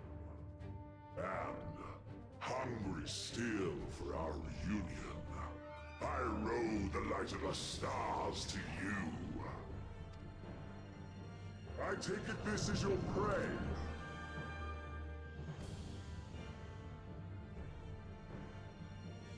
But why does it still live? Surely it is no match for you. I assumed you would be above something so banal as despair. Am I mistaken?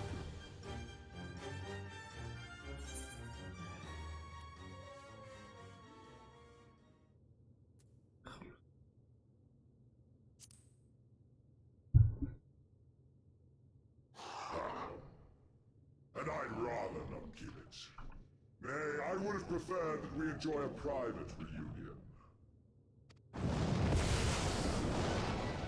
So come! Let us dispense with this distraction, you and I!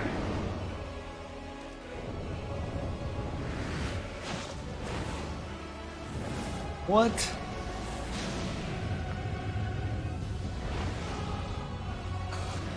You struggle in vain. You will not silence our song of oblivion.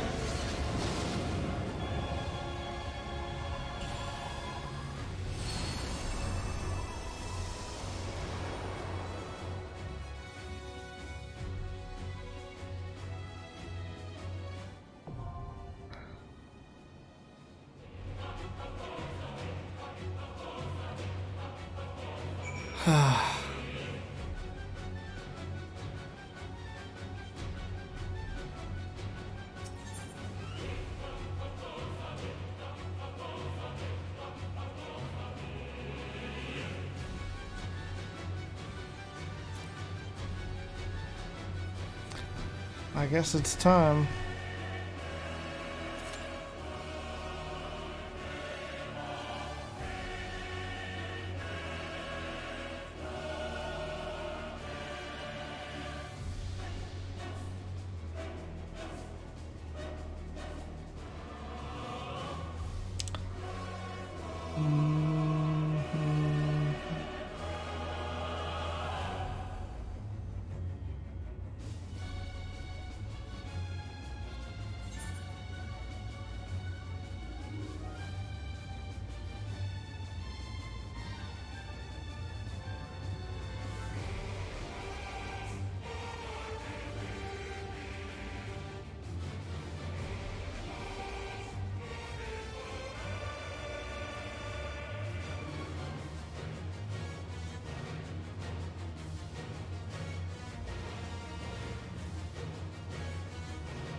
Oh, I'll wait for a group.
Alright, me and... Okay, we got 2 tanks and a DPS. Where's the healers?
It's time.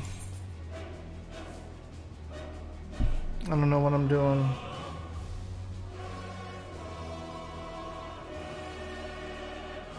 Okay. Tank Buster, Hubris.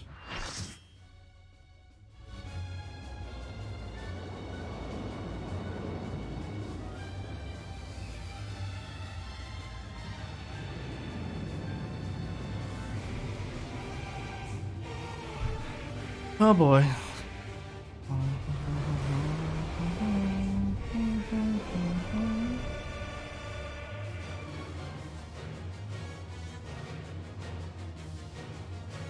You will never reach it. Will never reach the deliverance you seek.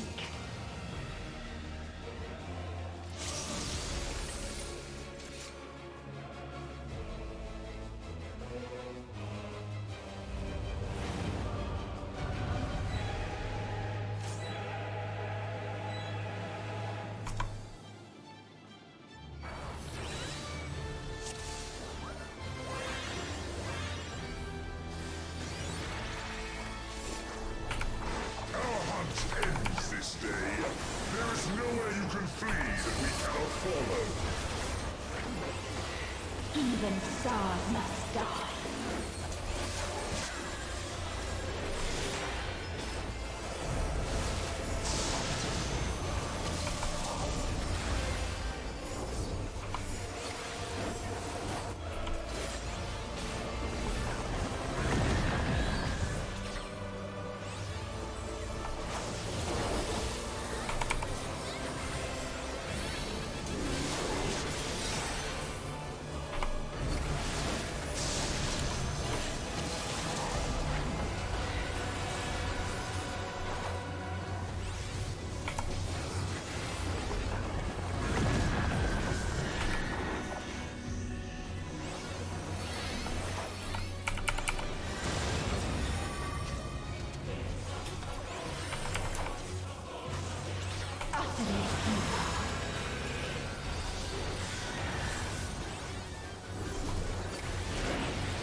Your suffering is at an end.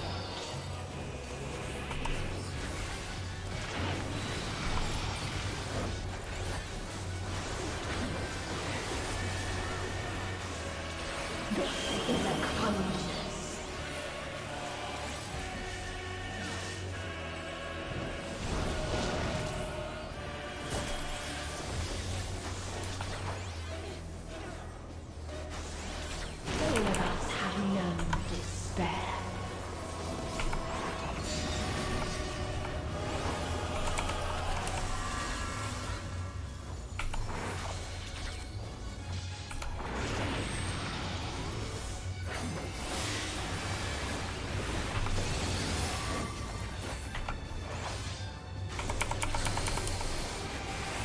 have seen the end.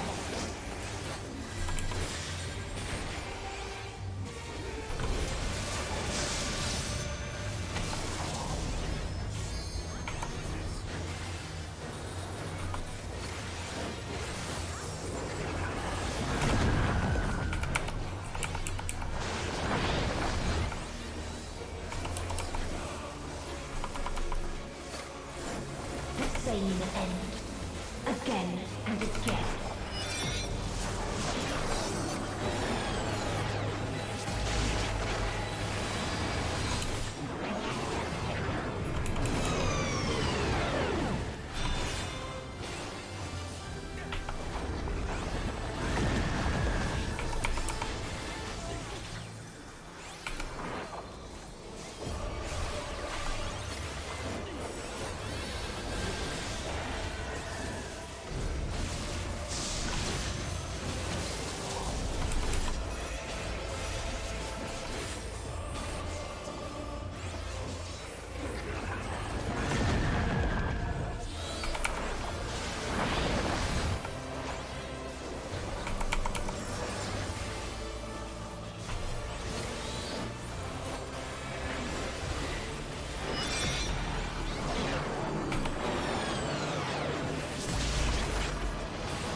A sorrow so deep only emptiness remains.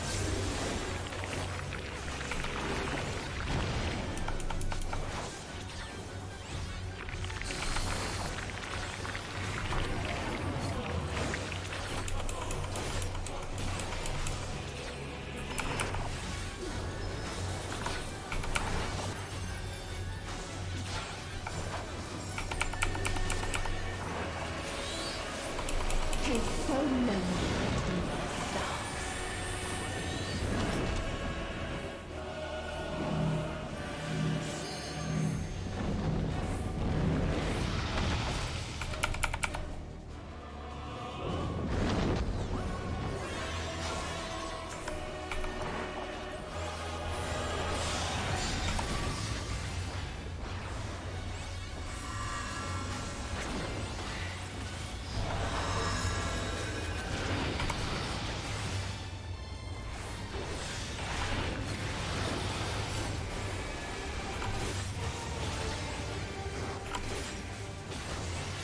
We have seen the end.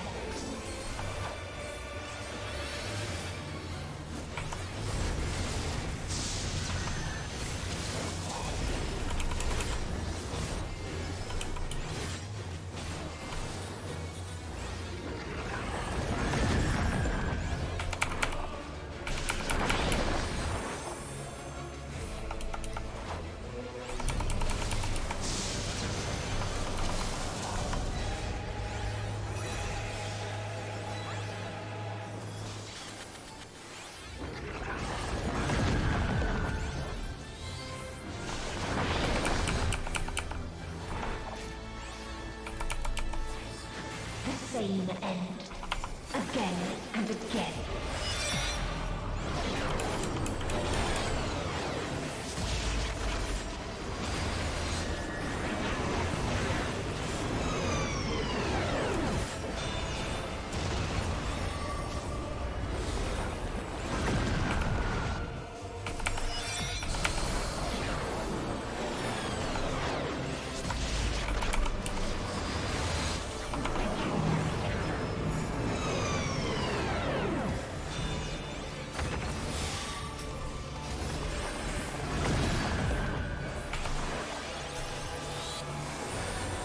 There is no happiness in life.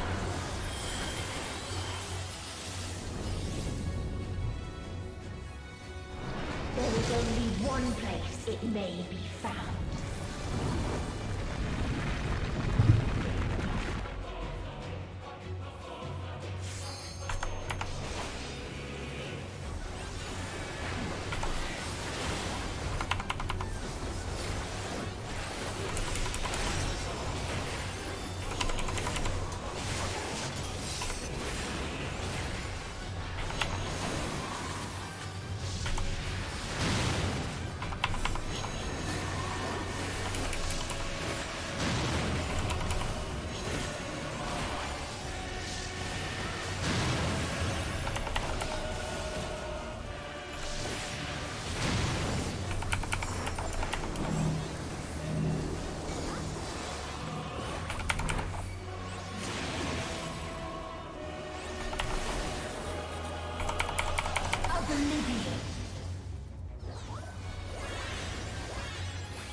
Dynamis.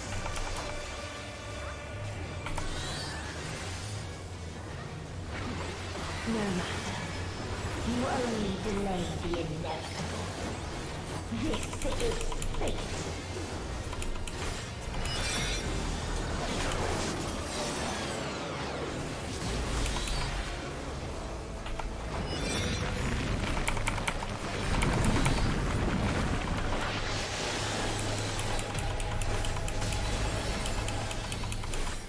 Your time has come. It always does.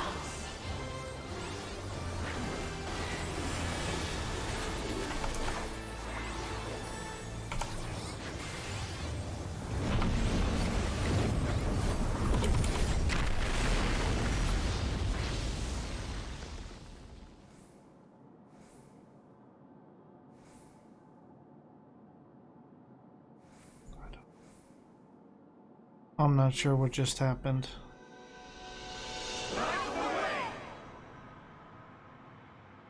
Did we beat the game?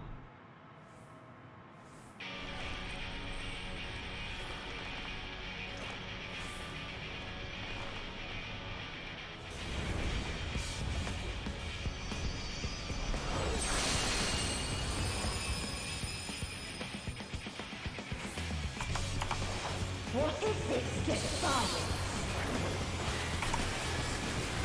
No. The hatred, the pain, the loss. We cannot suffer it again.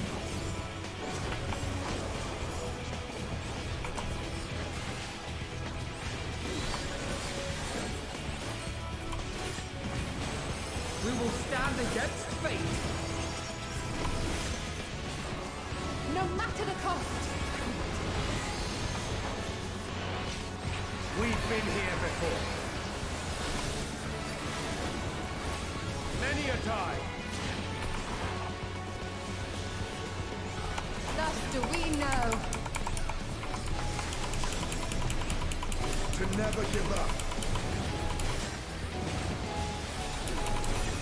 Hope will shine again.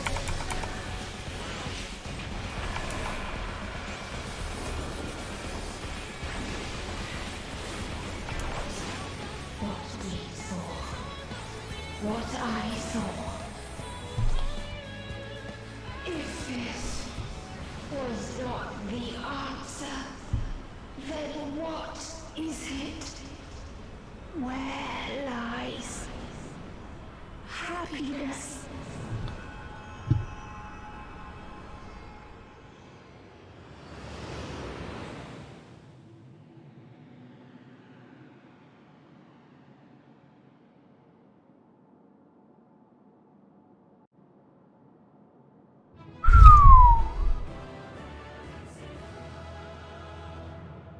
On.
No matter where we flew, there was only darkness and loneliness and pain.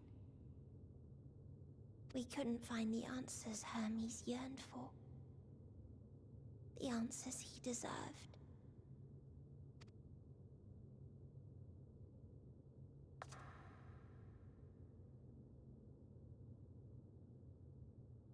Greetings, you who are my final encounter. I wish to hear your words, share your feelings, know your thoughts. May we please be friends?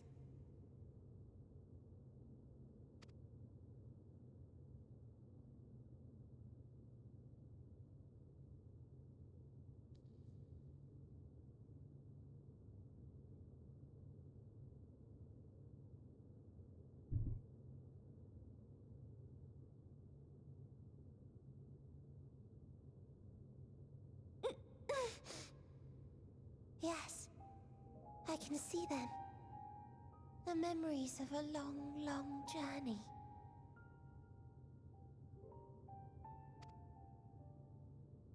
So many people. The thoughts of them overflowing in your heart.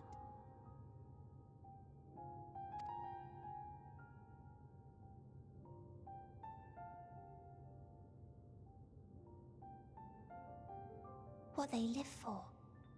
What gives their lives meaning. There was never a single answer. My brave little spark, how long you've wandered, burned bright. You gather pieces of happiness, precious and fragile, only to lose them. Then start again. On and on it goes, until death takes you into its gentle embrace.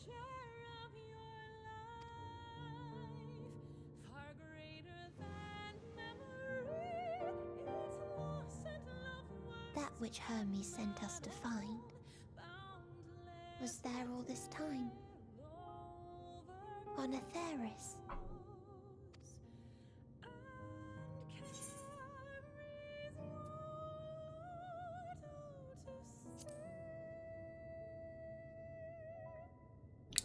We created it together.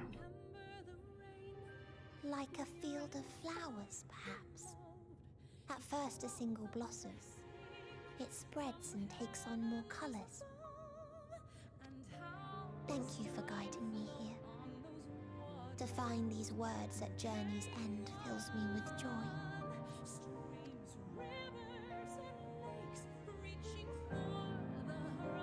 And so, before I fall forever silent, there is one thing I must do.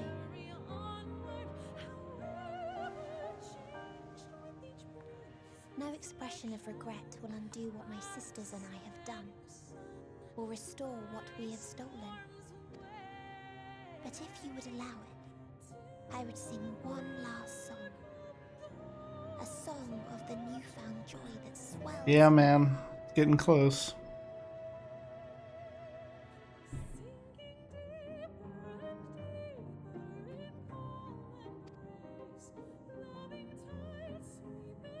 Of the beauty of light when it shines across a dark and starless sea.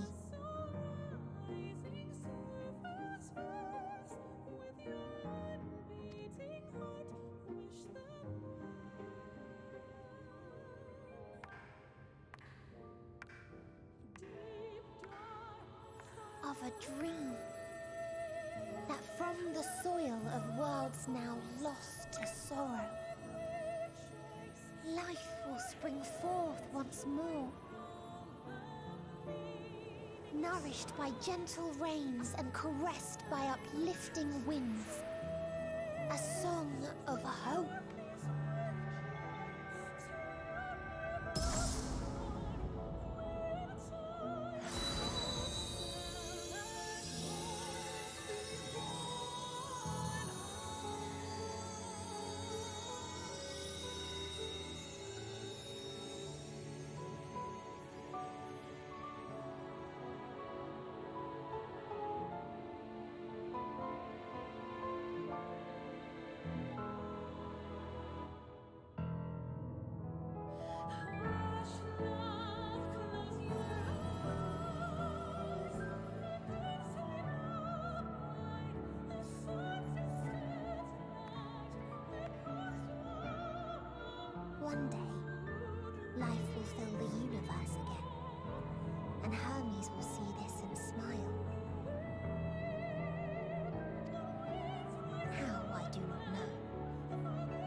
do they not? I do.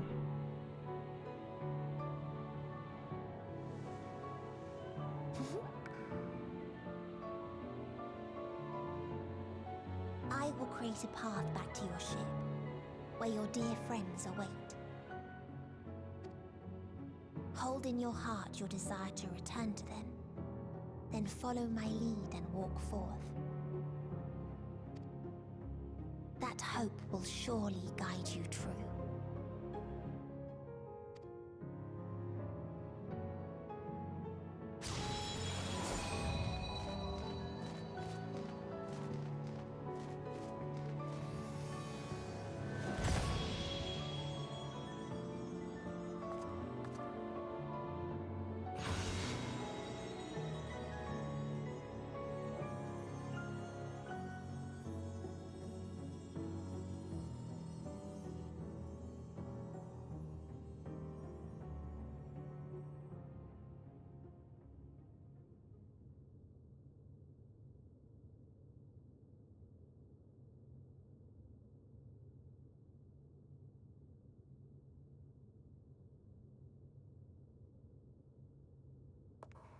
You mean to return to the world where you are hailed as a hero.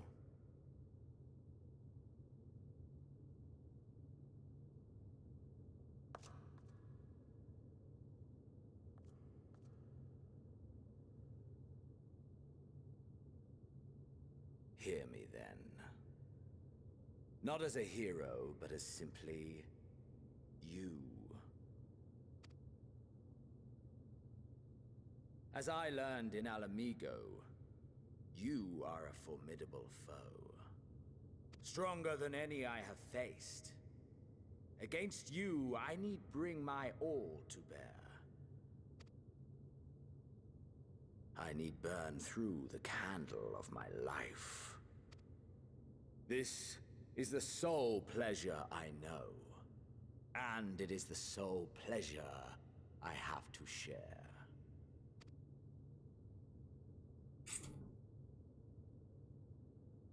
And so I come before you, to issue challenge and offer singular bliss.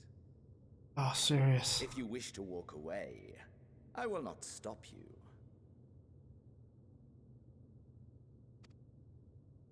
You value life. You do not burn yours save for reasons you deem worthy. Reasons such as those which brought you here. The salvation of a world and its people. The motives of a hero true.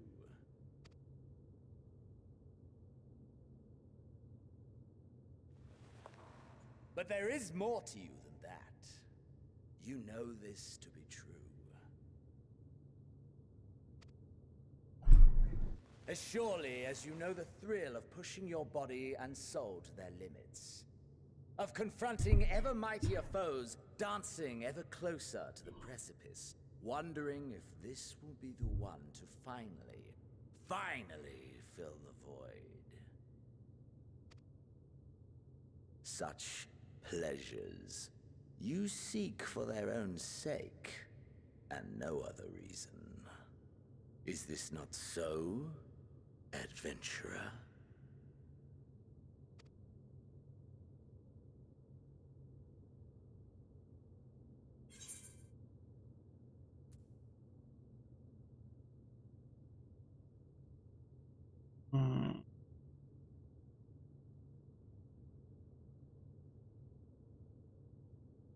That I can't deny.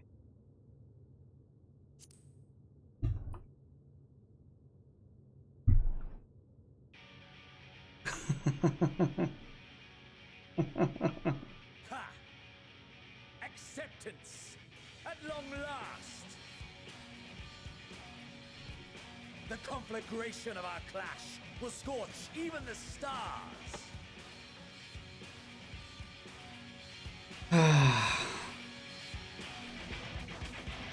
I like it.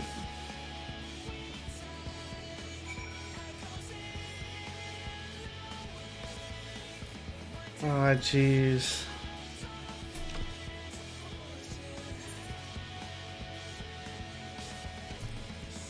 Let's see. Hopefully I don't screw this up.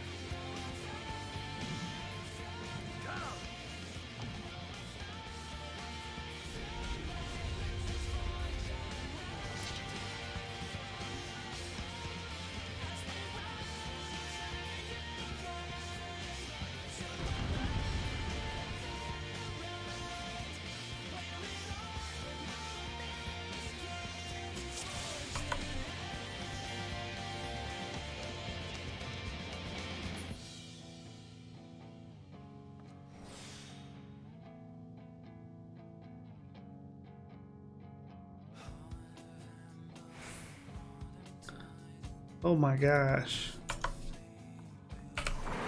Hold nothing back. Push yourself to your limit and lead to mine.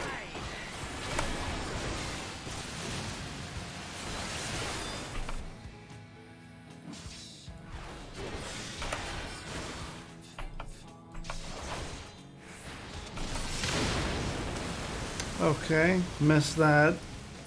Is this truly the best Heidelland's chosen can master? Yeah, probably so.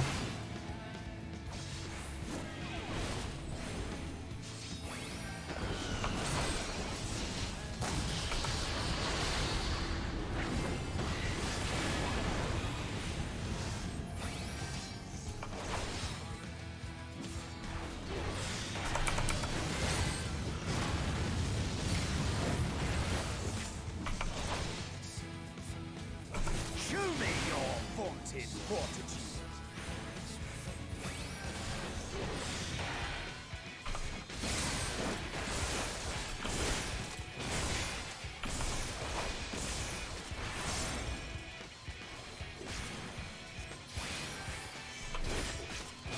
Soon you will know the full extent of my power.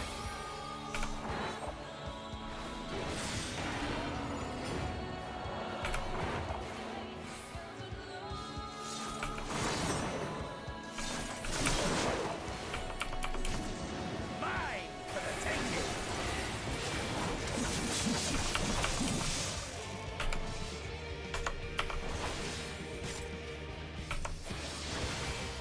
Mine for the taking.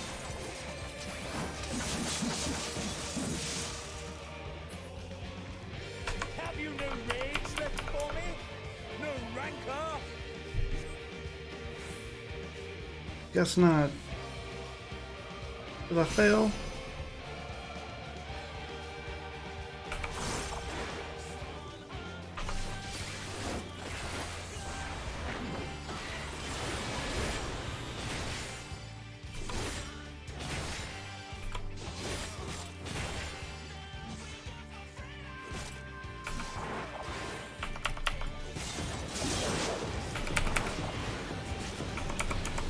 Test of your reflexes.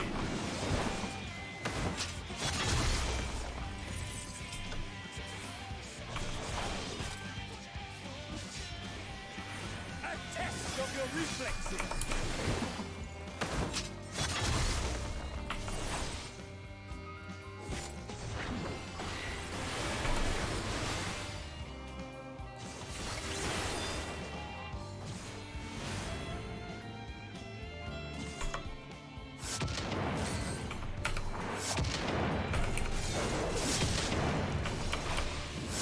Mine for the taking.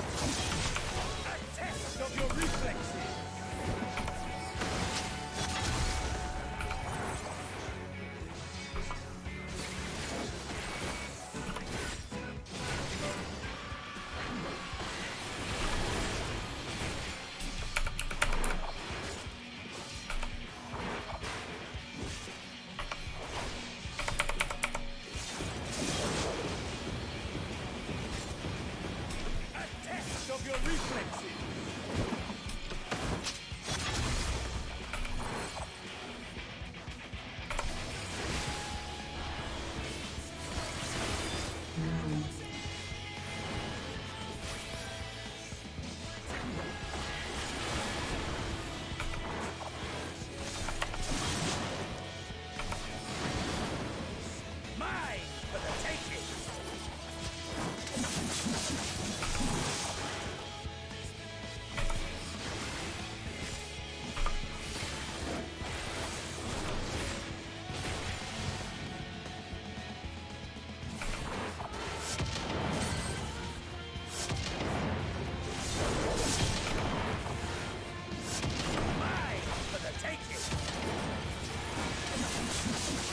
Crap.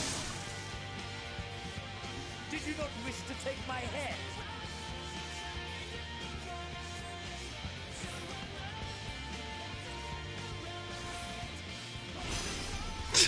Can't lose this one.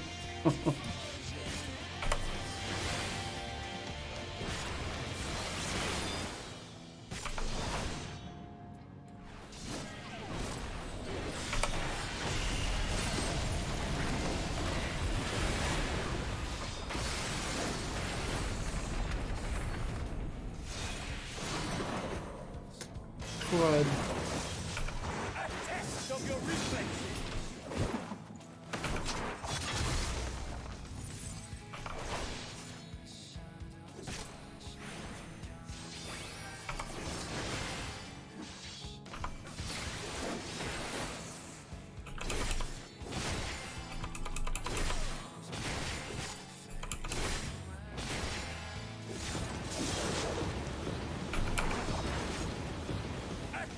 Of your reflexes!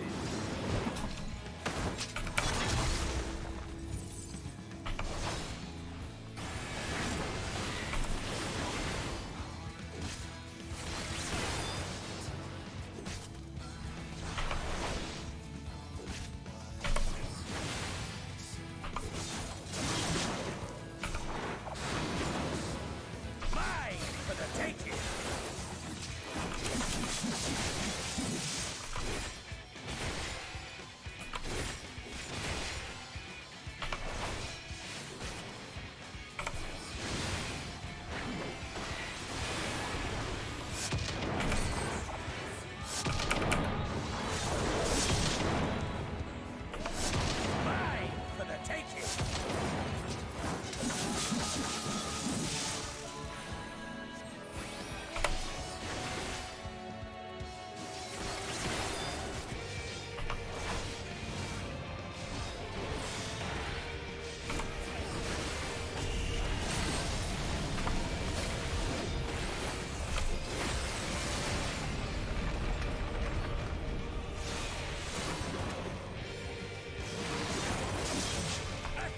Of your reflexes!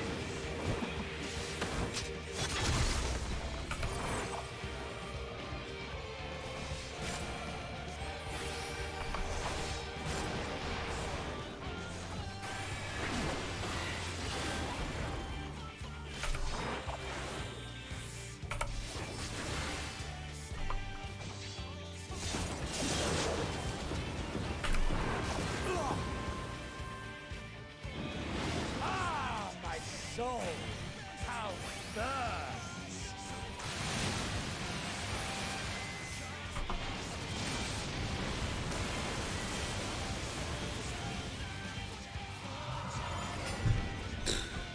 I know too. The inferno swelling within you.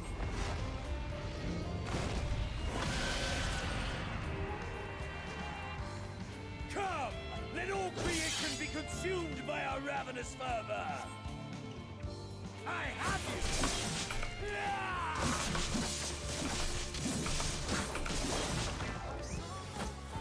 Do not tell me your life's fire is already spent.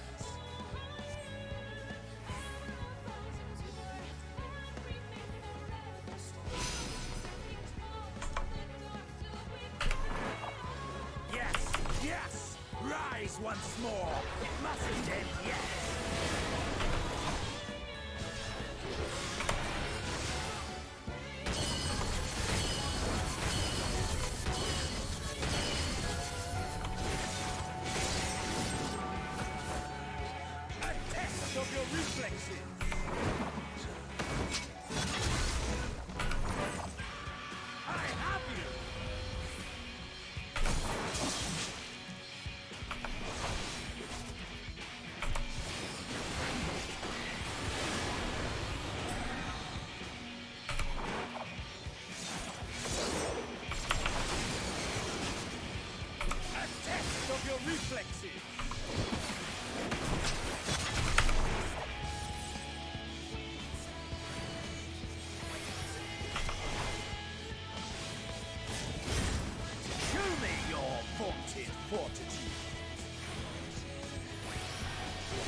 Oof. I overestimated your potential. That was pretty wicked.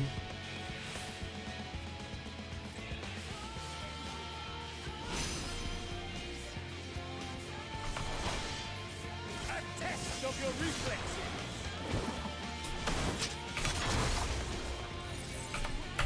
I have you.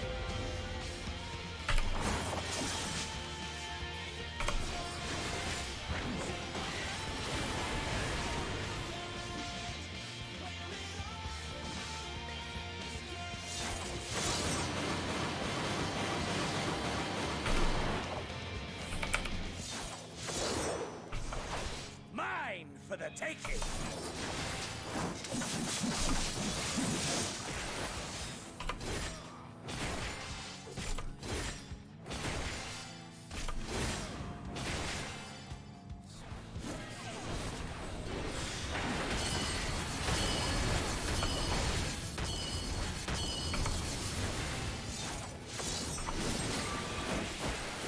A test of your reflexes.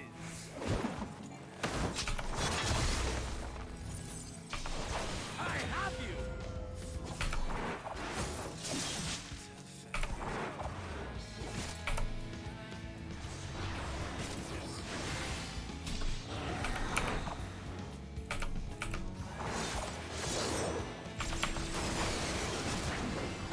A test of your reflexes.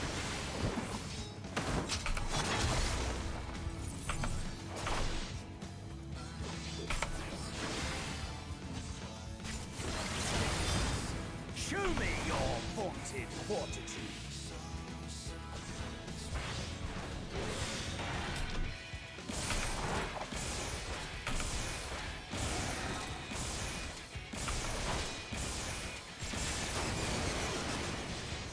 A test of your reflexes.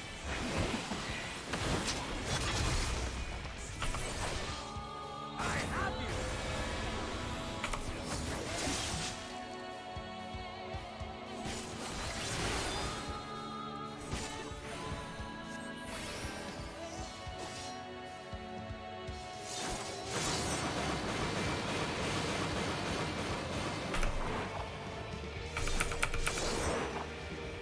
Mine for the taking.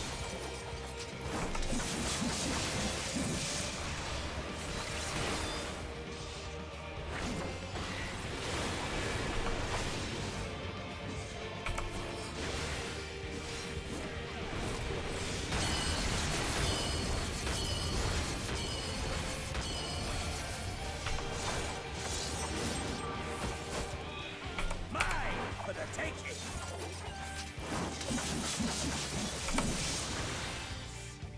I have you.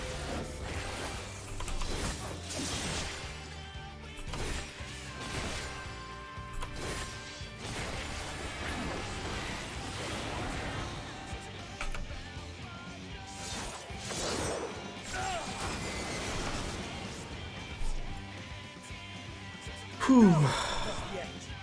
Not until the last of me is spent. Oh, come on, man. Now fall.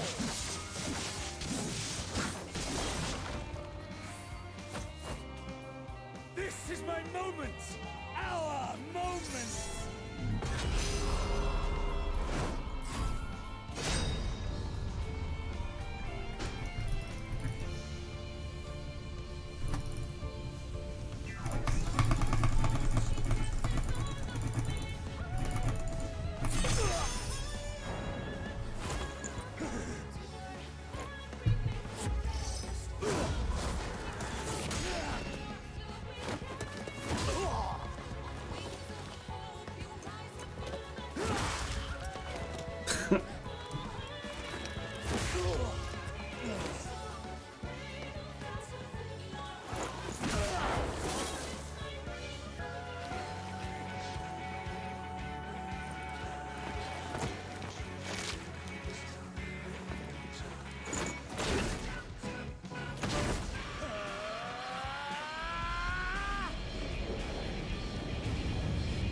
Nice.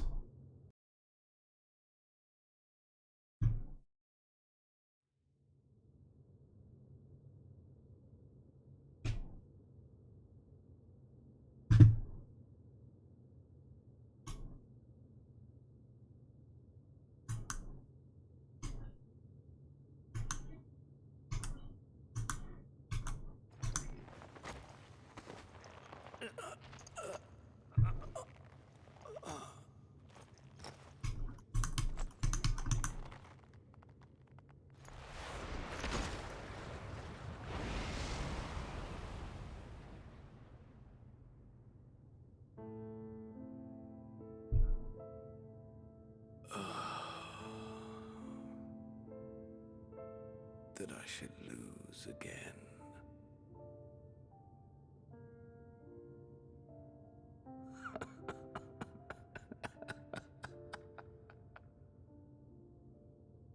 How disappointing.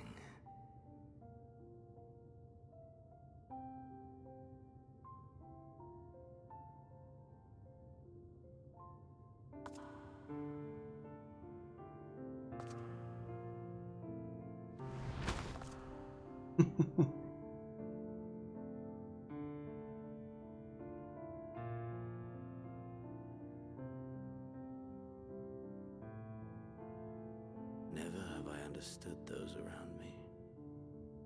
Understood their obsessions.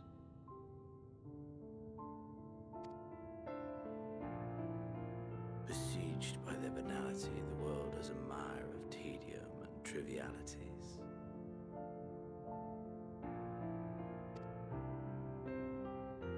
But in these fleeting moments, there is a spark. Blinding, brilliant. Gone. Too soon.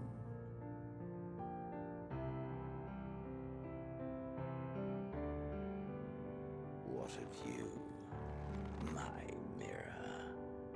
Born into this world, bestowed name, bid to seek out strife and adventure.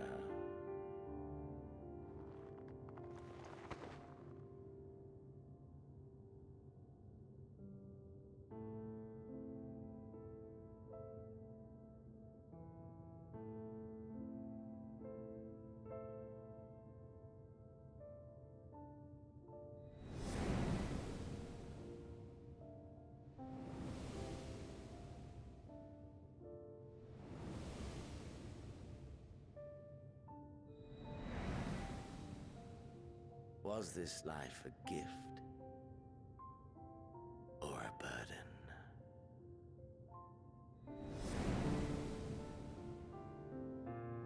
Or chiffon. Dang.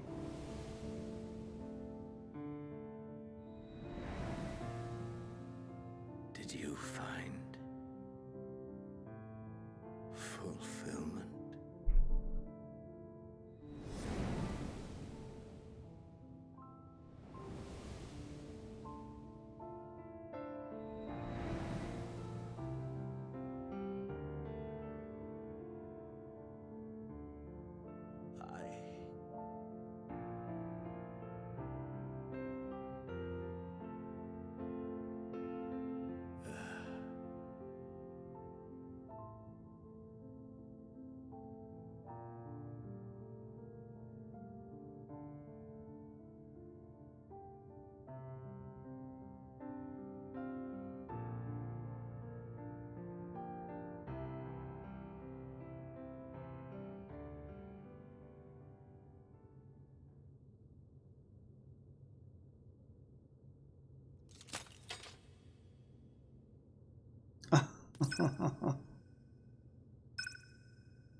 Wow.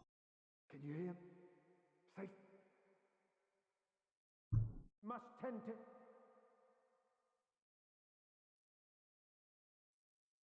Open your. Please. Someone, and Please.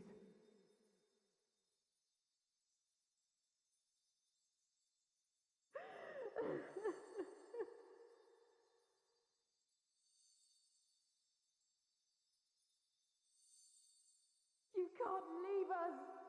Not like this! If you do, I'll never forgive you! So come on! Open your eyes and get up!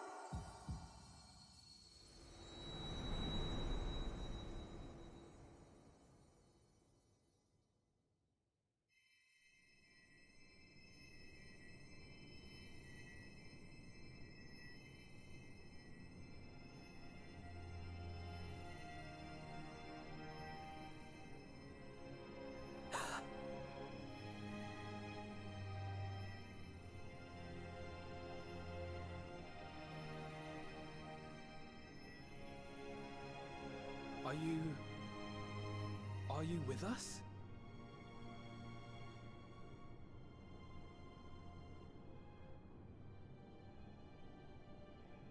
Oh, thank the heavens. For a moment we thought...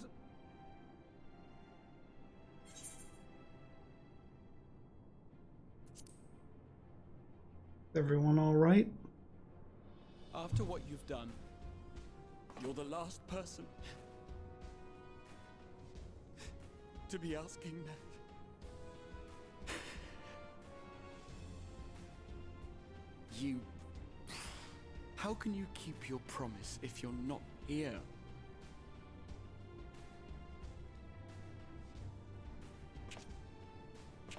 Another fine show you've put on, my friend. A fine show indeed. What were you thinking? Fighting alone? Never do that again. My poor heart couldn't bear it. Put yourself in our place. If you hadn't returned, how do you think we would feel? And if that sounds harsh, it's because we care. We tended to thy wounds as best we could. But how is the pain?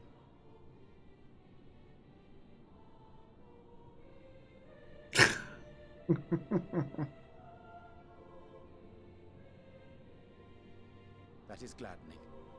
Grievous as thine injuries were, however, I would counsel repose for a time. Gladdening!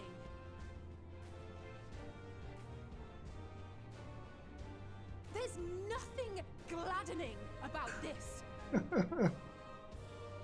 When Meteion appeared in here and told us that you were right behind her, we all got our hopes up.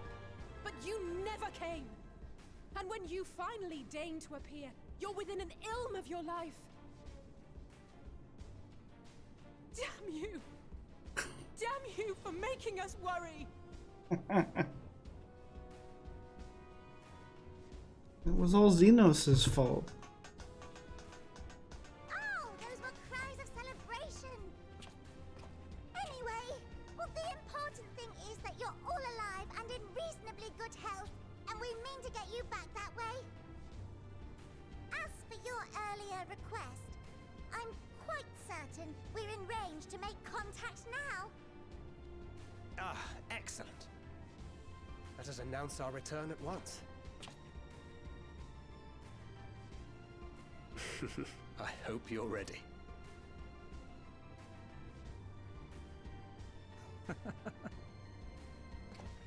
While you were unconscious, we set out from Ultima Thule, you see. Can you stand? If so, you may wish to see what's outside.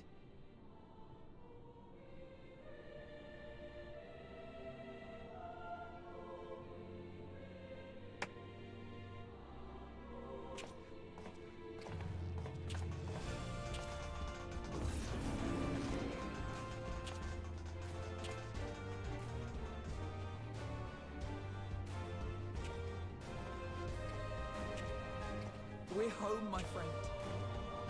We're home.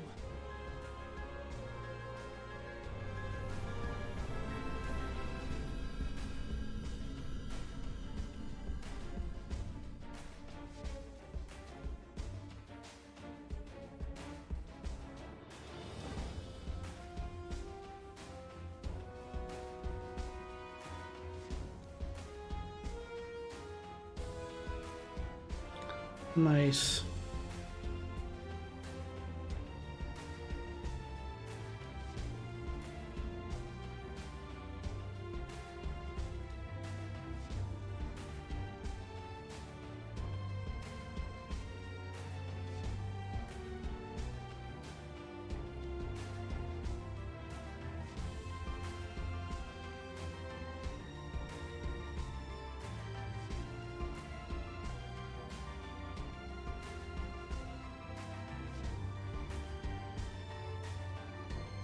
Retro.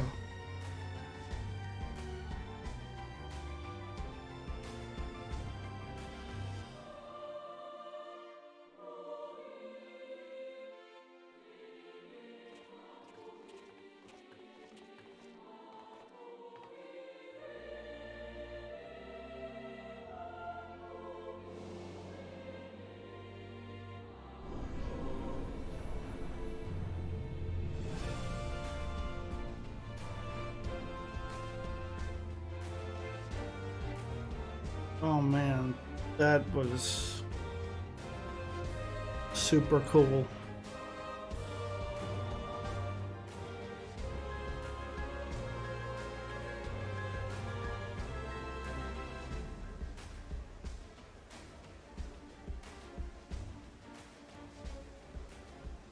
Is that?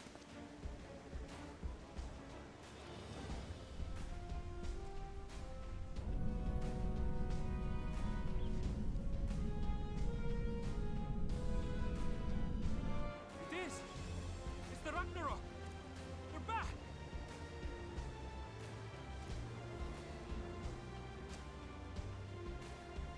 Thank heavens. Truly. They've done it! Welcome home.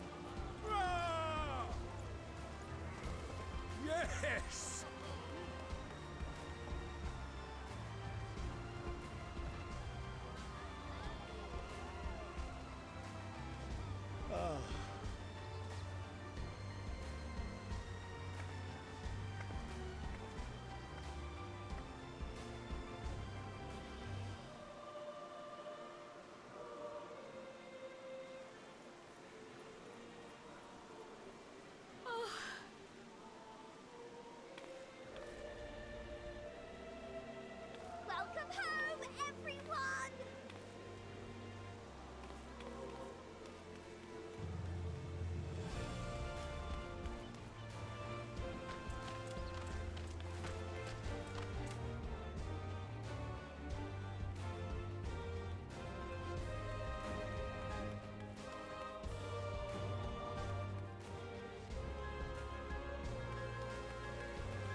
Bum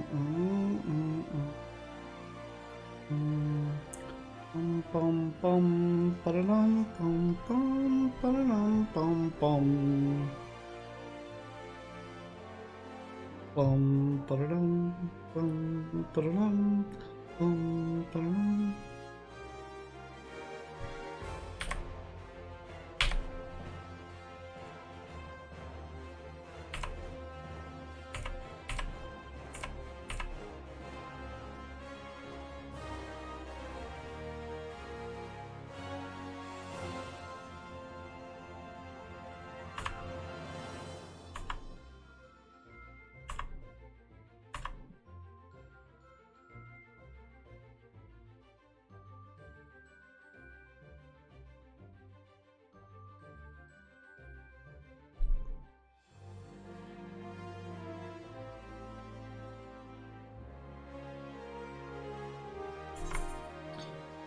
All right.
Rianjay and Moon Burrito, man.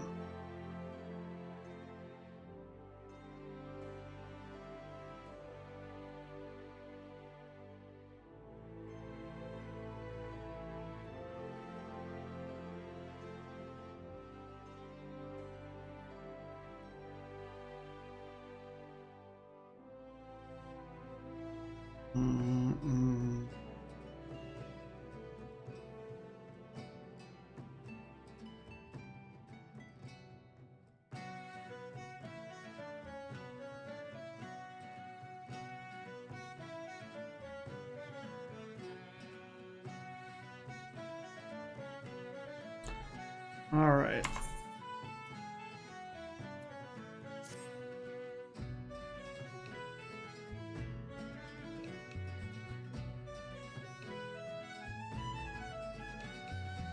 What do we have here?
Dearest mother, dearest father,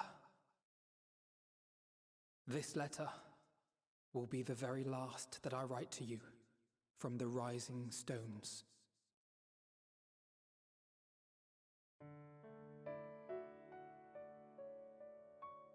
As I commit these words to parchment, I fondly recall my journey as a scion.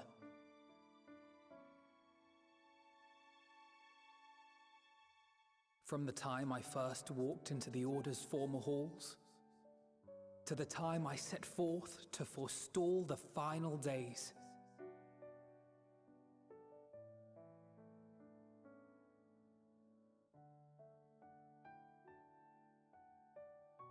At the farthest reaches of the Sea of Stars, we fought the battle of our lives.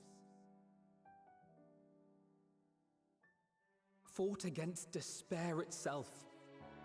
A veritable maelstrom of it, fed by the resignation that dwelled in the hearts of beings not so unlike ourselves.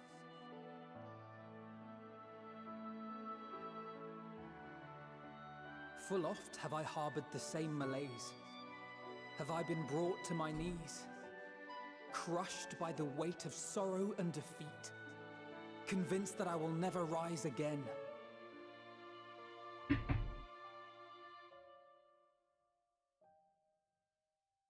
However, I have also known many moments of unbridled joy and happiness.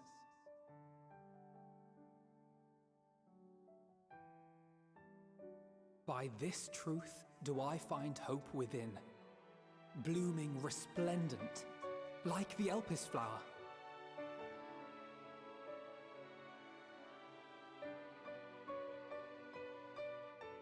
And thus do I endure. Do I look forward to creating more memories with my friends and loved ones.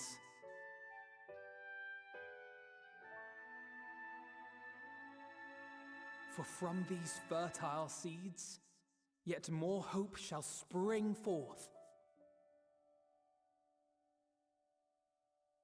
And they will grow to become shining lights that illuminate the dark.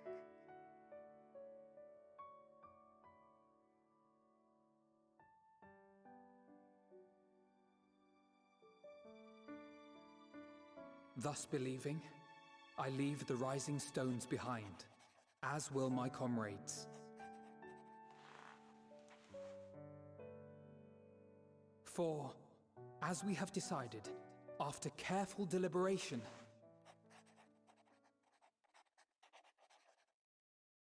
we are disbanding the Scions of the Seventh Dawn.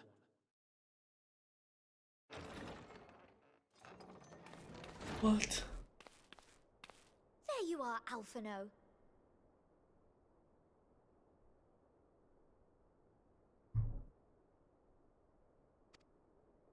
Everyone is already gathered in the foyer.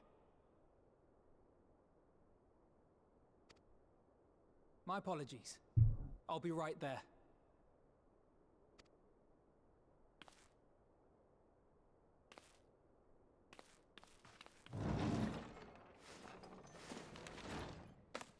At least, that is what the story will be.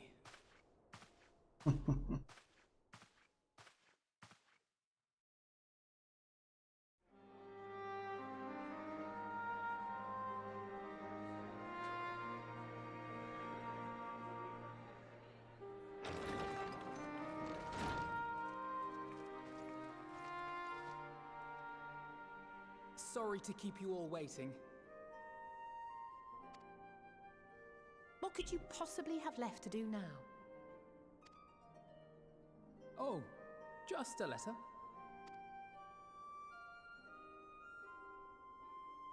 I imagine it will be a while before we can gather like this again. So it must be, if we're to keep up appearances. From now on, it falls to the Grand Company of Eorzea and its allies to deal with the realm's crises. Meanwhile, we shall return to our erstwhile ways. retreating from plain sight to take our place in the shadows once more. What are you talking about? Been going on for like 8 years. Indeed. For the foreseeable future, I expect that we must work independently as we seek out problems that want for solving. But a day will come when we face another great challenge, and we will face it together, as we always have.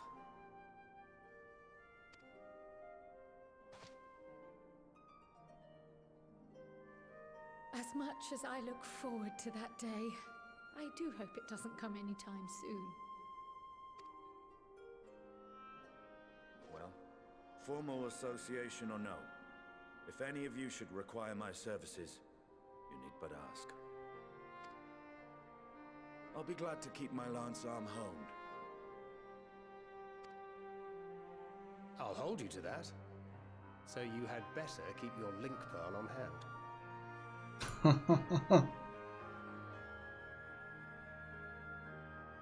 So you really mean to stay, Tataru? Oh, someone has to keep the Rising Stones in proper order. And even a super-secret organization requires a super-secret base of operations.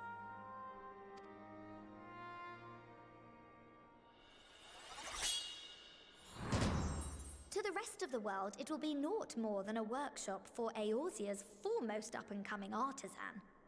If you thought our coffers were full to bursting before, just wait till I can devote myself wholly to the crafts.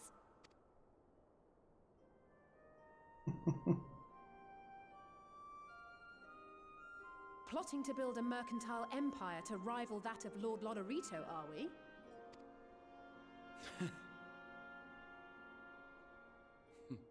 I, for one, look forward to your future successes, Tataru, as do I our next meeting.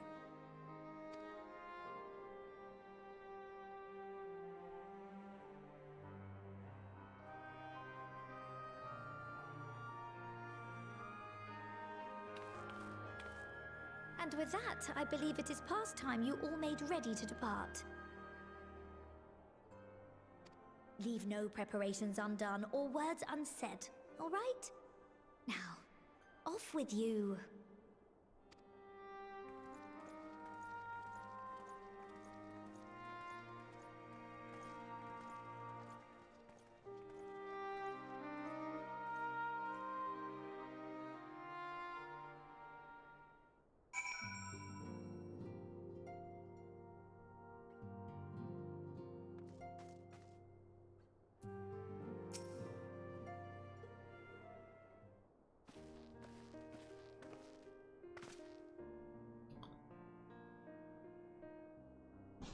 Seen to your preparations, have you? I'm just making another sweep of my belongings. Wouldn't do to find I've forgotten something halfway to my destination. Oh, in case you hadn't heard, we've received new reports detailing the devastation caused by the final days. It appears the situation is gravest in the land surrounding the Bounty, where the sky first began to burn. After that, the calamity was observed in the far north, in Garlemald and the frozen lands beyond. We also had reports of the heavens catching fire in isolated locations, one of which was an area in the northern Empty. Had our quest taken any longer, Charlian too may have come under threat. Thank goodness it's over now. To be sure, blasphemies and lesser beasts may still be roaming about, but these localized crises should be well within the capacities of each nation to handle on their own. The Scions are no longer needed. Which isn't to say that we won't help out where we can, of course. As individuals, no more of this order business. For my part, I'll be heading to Garlemald with Alphino. They were among the worst affected, and still need all the help they can get.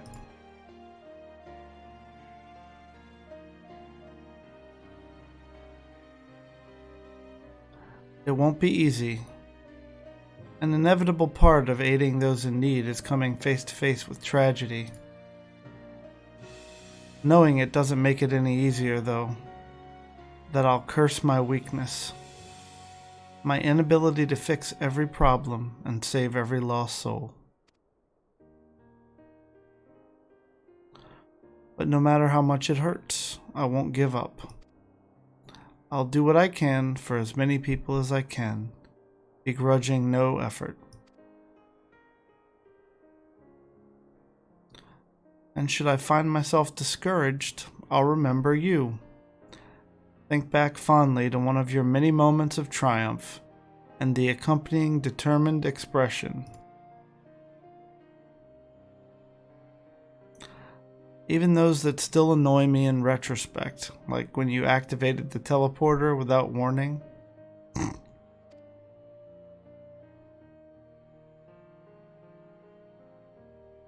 And should you hear about me, I want you to remember too. Remember that I'm out there somewhere, trying my very best.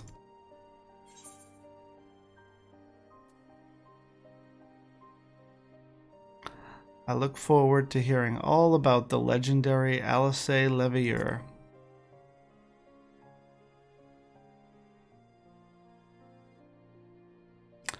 Not that I'm trying to become famous or anything. That being said,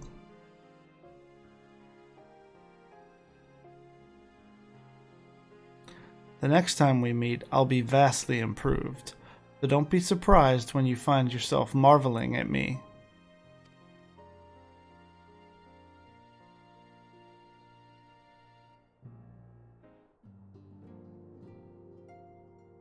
Nice.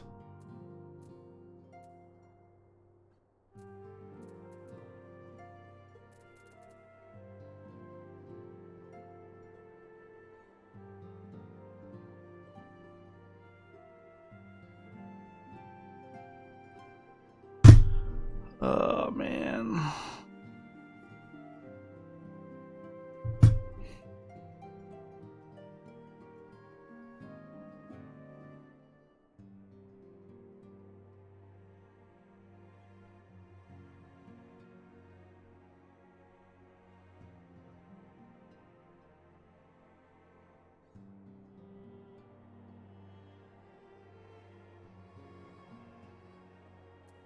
All right.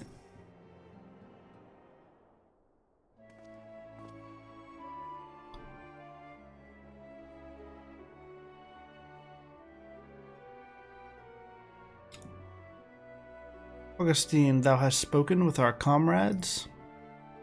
Though this parting be not forevermore, 'tis none the less occasion for sorrow. Akin to a pixie's path, the navigation of such farewells is a perilous endeavor indeed. For their part, however, the Loperites embark upon a new beginning. Though bereft of its purpose as a vessel, the moon yet remaineth hospitable for the creatures of Aetheris. Thus do our lunar visitors convene with the Forum, intent upon assigning some new and beneficial role to our solitary satellite. Yet ere that may come to pass, there is much and more each party must learn of the other, a process which doth promise to be eventful indeed. To that end, a cadre of Loperites hath gleefully dispersed across our lands in the name of mutual understanding. Hydaelyn, 'tis said, did imbue them with her love for all things born of this star. And 'tis Venat's own nature, I believe, which doth manifest in this irrepressible, inexhaustible curiosity of theirs. Having witnessed that which they strove to achieve, I wish most keenly for their long labors to be rewarded, that their abiding affection for man result in a boon for all. Moreover, I hope to continue our acquaintance and share in such knowledge as they see fit to impart.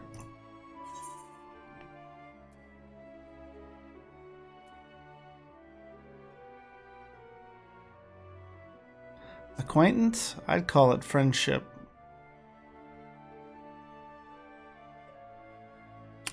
I did not wish to presume. I would be honored should they consider me a friend, for 'tis certainly true that I have grown fond of their company.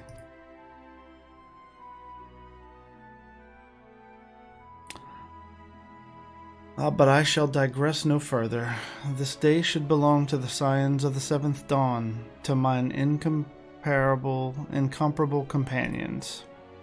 Oft times hath mine reticence caused thee grief, and mine action spurred allies to suspect betrayal. And yet here amongst you I still stand. No amount of words could express my gratitude for thine acceptance and forgiveness. Thus instead I do proffer my humble support, be it unto the deepest abyss or the highest heavens, even if I must needs founder cross stormy seas, ever shall I answer thy summons.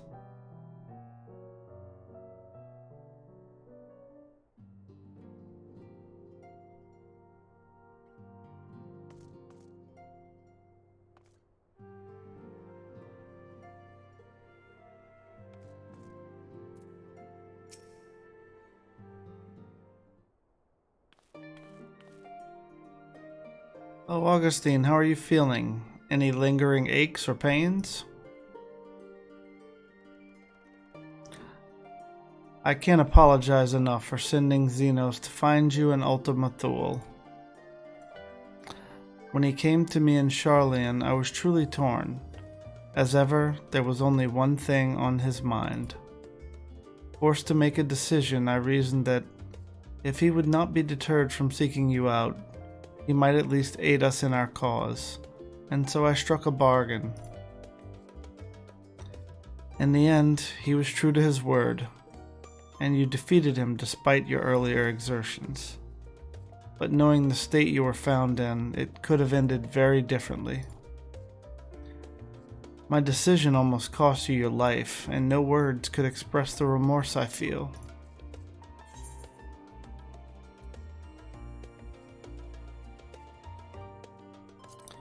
It worked out. You did the right thing. It is a relief to hear you say that. Thank you. Time and time again, I've been made to feel woefully inadequate. I wasn't much use in battle, nor could I face the Forum without my nerves getting the better of me. It always fell to you and the others. I must and will do better. And I shall begin with the restoration of the students of Baldesion. Through our work, Charlian will strengthen its ties with other nations, that we may be better prepared to face whatever threats arise in future. Of course, this isn't something I can accomplish alone, but thankfully I have the staunches of help in Raha and Ojika, and our other remaining members. Together, we'll continue Grandfather's work.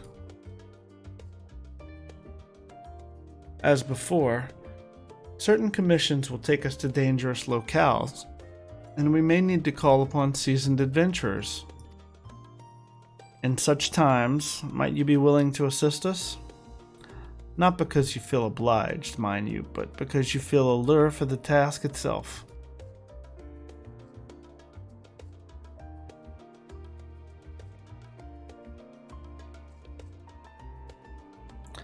Marvelous. Should something of interest arise, I shan't hesitate to reach out to you. Until that day, I shall endeavor to become a more dependable comrade.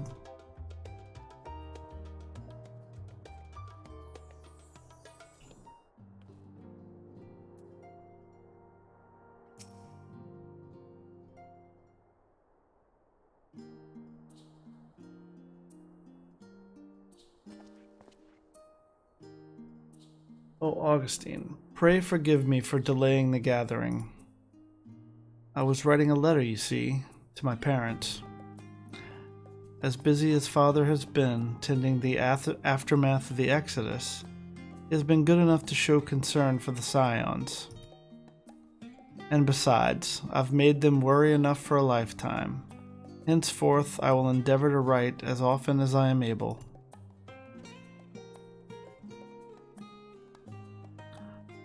A little effort to set their minds at ease while we continue to be away from Charlian. Both Alice and I are off to assist with Garlemald's recovery, you see, though uncertainty remains over what will become of the nation.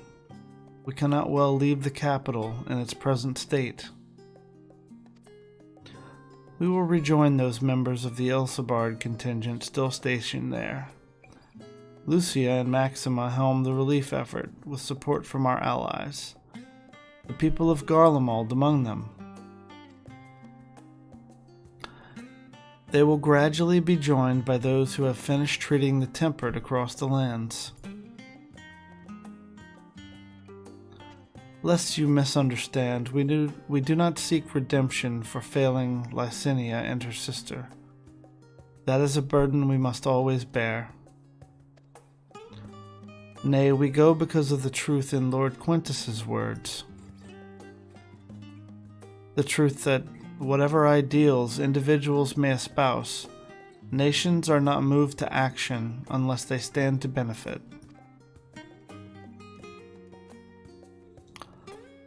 For the foreseeable future, the fallen empire will be at the mercy of both internal and external forces. And though I do not doubt the intentions of the contingent, with greater powers involved in the relief effort, our allies may well find themselves drawn into a political agenda. In going, we seek to ensure that the needs of the people come first, to understand their hearts, that we might better help them to begin anew.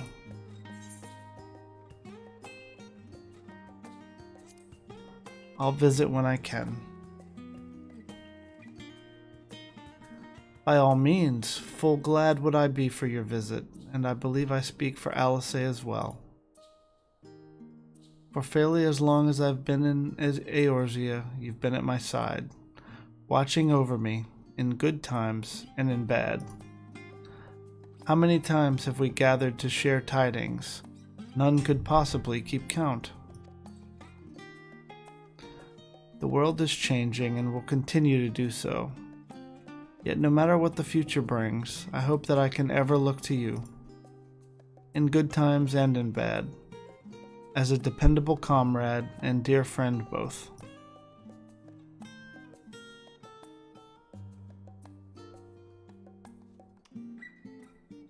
Thank you, Augustine, from the bottom of my heart.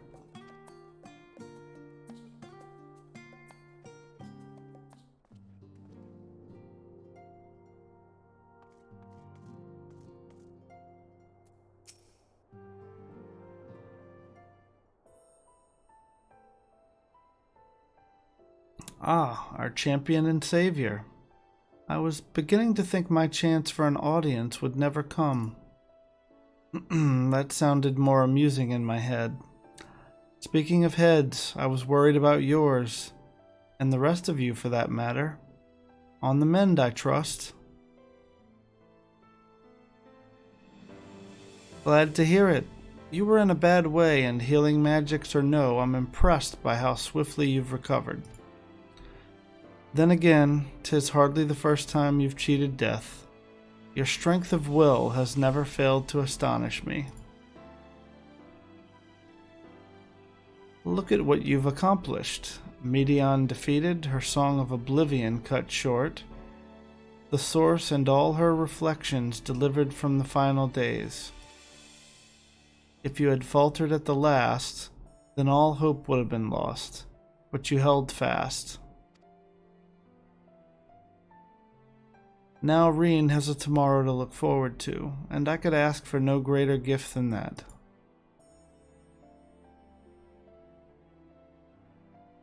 As for a lesser gift, however, the next time you see her, I would appreciate you not describing my travel plans with Urianger as aimless wandering. We've a purpose in our roaming, after all, keeping an eye on things in the absence of the scions on the world stage. There'll never be an end to the little problems that can go untended by nations. We will do our best to help out where and when we can. Which I suppose is an approach not far removed from aimless wandering when you get down to it.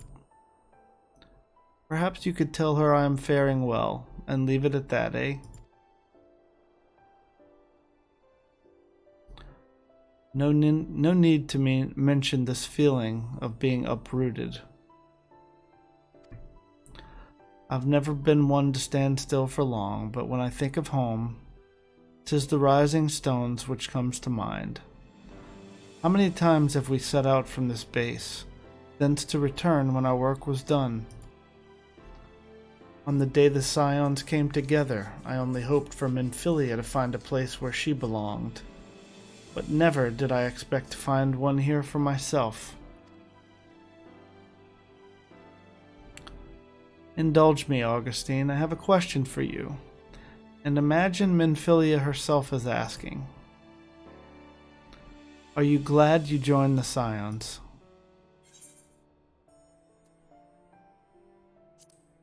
Best decision I've ever made. I can honestly say the same. But all good things must come to an end, at least for a time. Should you need a helping hand for infiltration or reconnaissance, you know who to ask. I'll come running, and you'll likely get a certain funny-talking fortune teller into the bargain.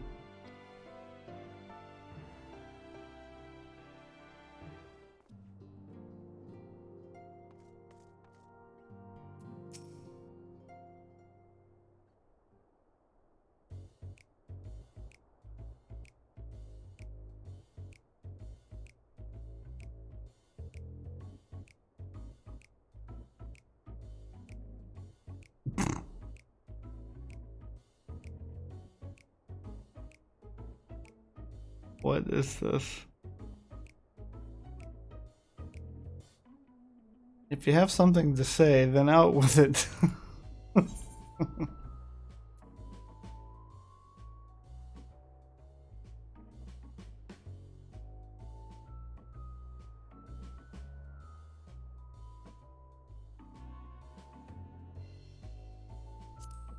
Just worried how you'll earn your keep now.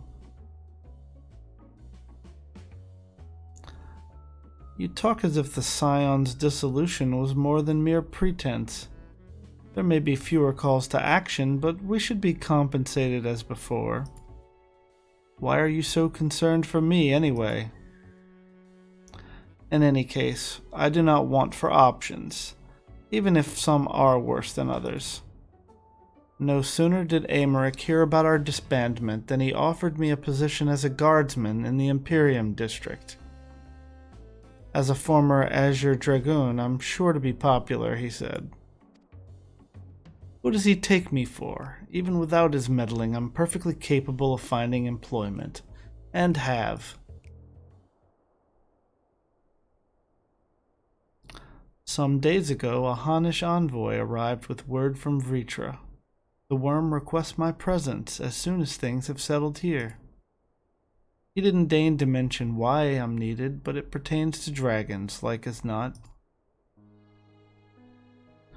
In Thavnair, like elsewhere, the phenomena caused by the final days abated when you defeated Medion. Though it was too late for those who had already transformed, life is beginning to return to normal for the survivors. Of those who sought refuge in Sharlayan, most have already returned home. But many do not have a home to return to, nor loved ones. By an arrangement between Vritra and the Forum, such souls may remain in Sharlayan, if they wish, to work and study. Vritra was always the satrap in truth. It's gratifying to see him become one in name as well, one who has the complete confidence of his people, if the envoy's tone was any indication. I often find myself speaking favorably of dragons of late. Not so long ago, I would have assumed his benevolence hid ulterior motives. But 'tis clear he cares for his people, and they in turn revere him.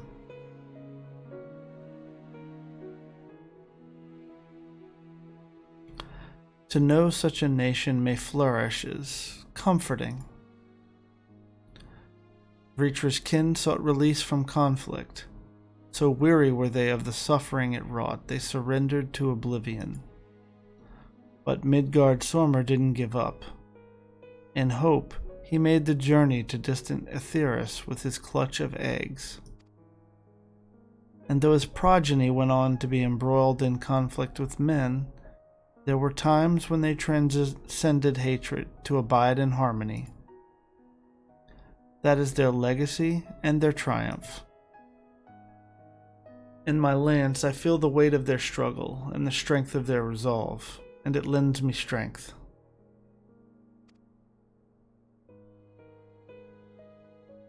These things I might never have learned had I not joined you. Should you ever have need of me, I will come. At the very least, it might be an opportunity to earn coin.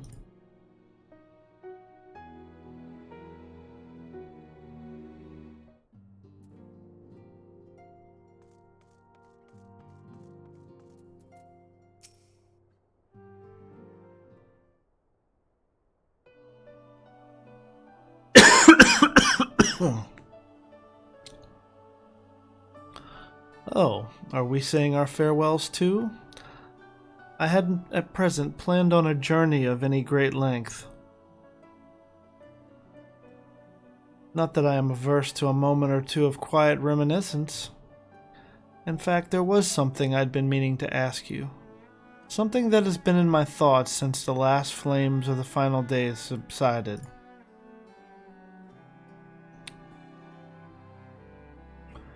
During our travels, we have witnessed more than a lifetime's worth of oddities and spectacles. More than can easily be recalled or remembered. And nestled among those memories are certain essential facts. The history of Aetheris and the ancients, glimpses of the Ea, of their culture and philosophy. Rather than simply hoard such treasures in my mind, I wonder if I should not be disseminating them in formal records for wider consumption.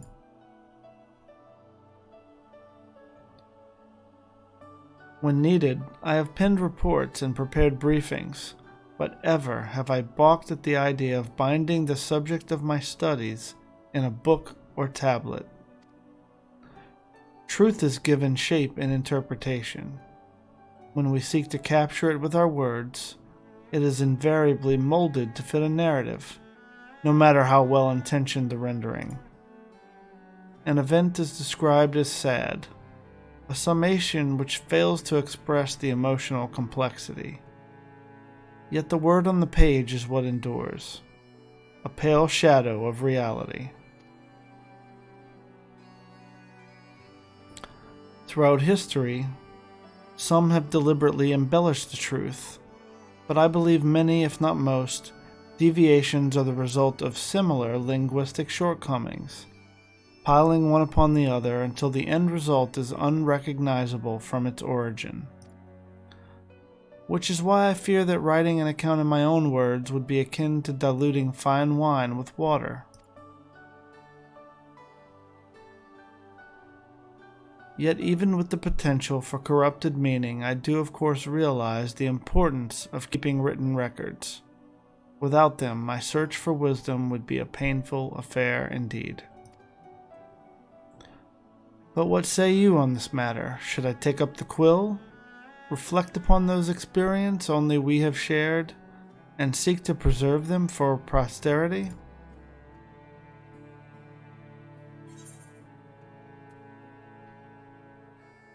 Aye, let them be read and remembered.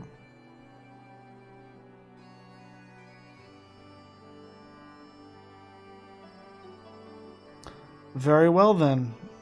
I shall endeavor to pen what I can of the Ea, and the ancients, and of so many other wonders. But I am no scribe. It will be a less polished work, and more of a reordering of scattered notes. In any case, I feel much better for having sought your opinion. Left to our own devices, we tend to overthink such things. I will otherwise return to following where my curiosity leads. After all, a safe method of travel to the first yet eludes me. And our venture into the great expanse has prompted an entirely new set of questions. Should you stumble into the unknown or struggle with some impenetrable mystery, know that I am at your beck and call.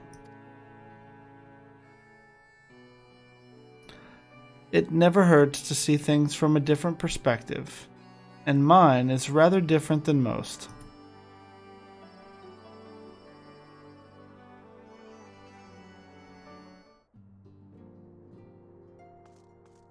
Alright, last one.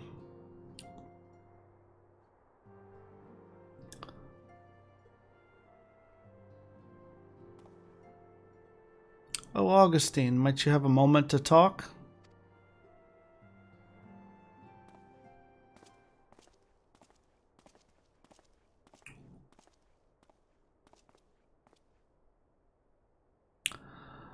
With the Scion stepping away from the public eye, I've been left to consider what new endeavors I might pursue. And after speaking with Kryl, I've decided I will be assisting her in rebuilding the students of Baldesion. Not only am I indebted to Master Galuf for giving me a new home, but had our order never existed, I would have never set foot within the Crystal Tower.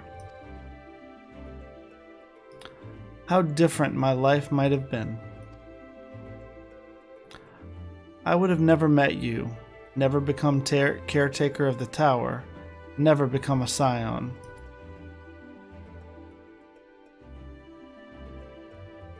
You gave me the chance to do so much good, and I hope to continue to do so with the students. For an added benefit, new mysteries often find their way to our doorsteps, mysteries that could prove ideal for fulfilling our promise to embark on a new adventure together, unlike any we've experienced before.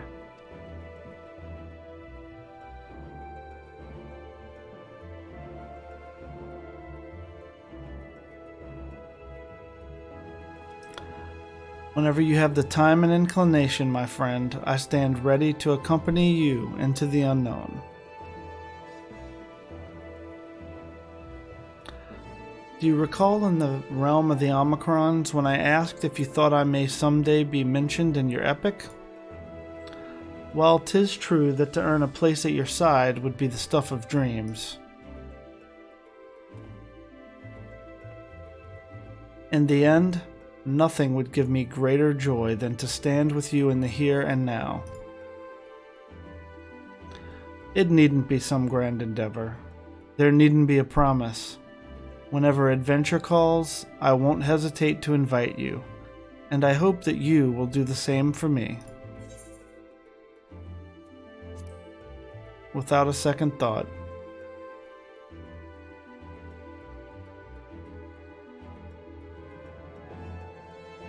ha! I'll hold you to that. As much as we have already seen, there's still so much we haven't. Who knows? Perhaps we will even encounter survivors of the Omicron somewhere out there. After all, given how they took to the stars, it isn't implausible that some found themselves far from home. And should we encounter a wayward traveler awaiting commands that will never come,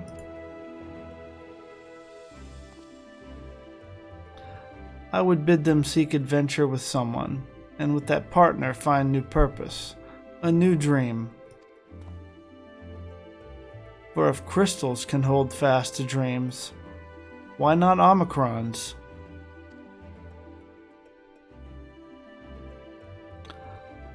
Wherever your plans may lead, do not hesitate to send word, and should a commission of interest come my way, you will be the first to know.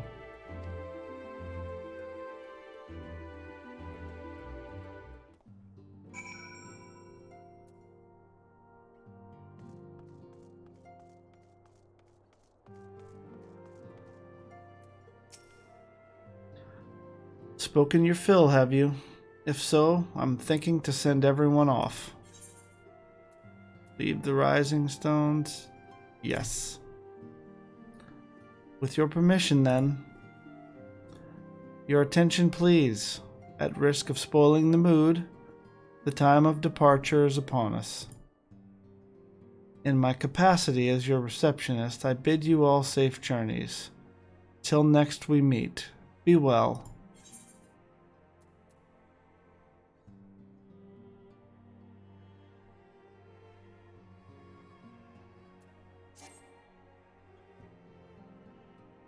I can't carry any more items. Gosh. Let me eat something that I only have one of. There.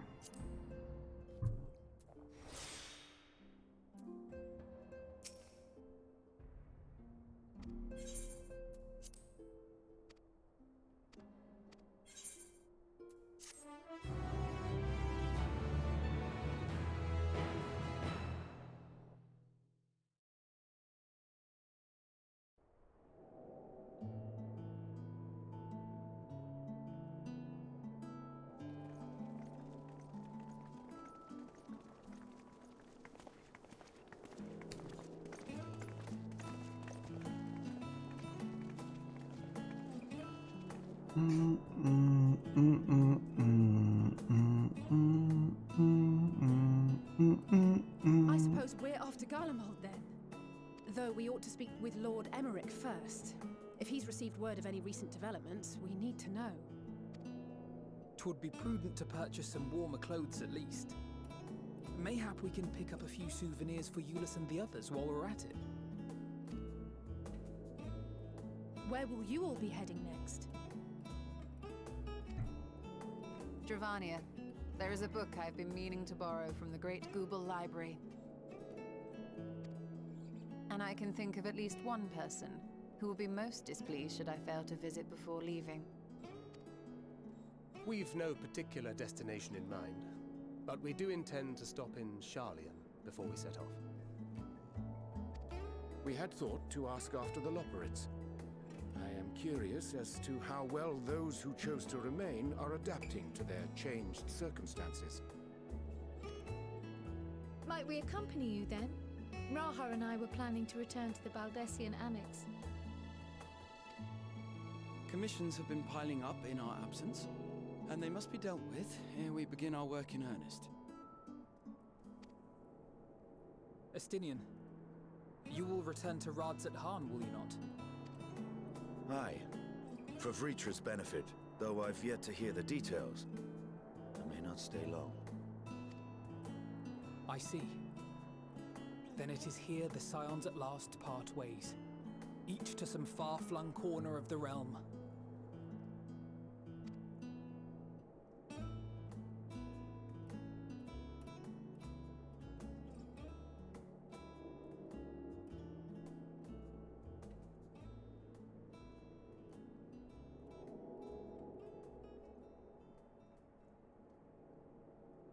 Perhaps.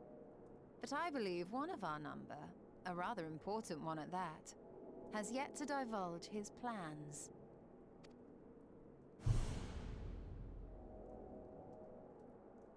Quite right. Indeed. Fair point. So, what's next for our humble adventurer?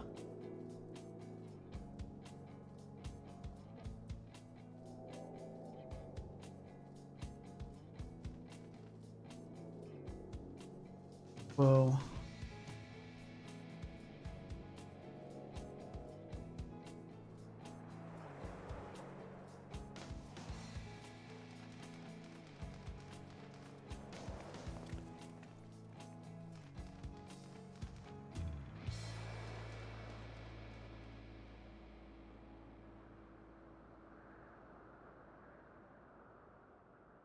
The Crystal Tower.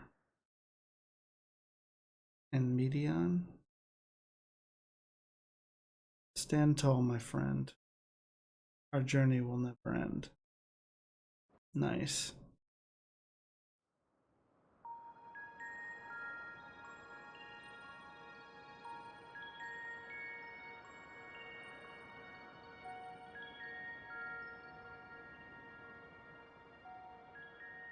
The constancy of this place never ceases to amaze me. An ocean of souls, shimmering and eternal.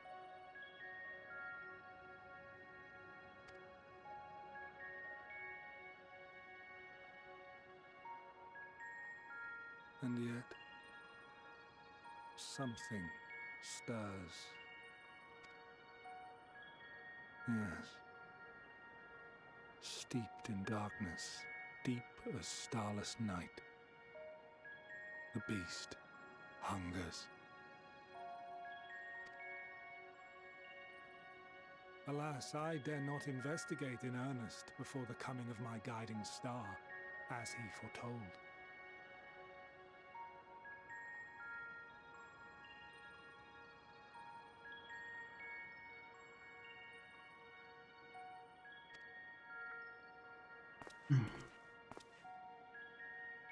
We shall descend to the depths, you and I, to confront the dread beast Pandemonium.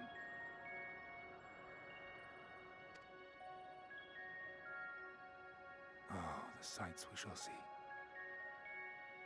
The sights we shall see.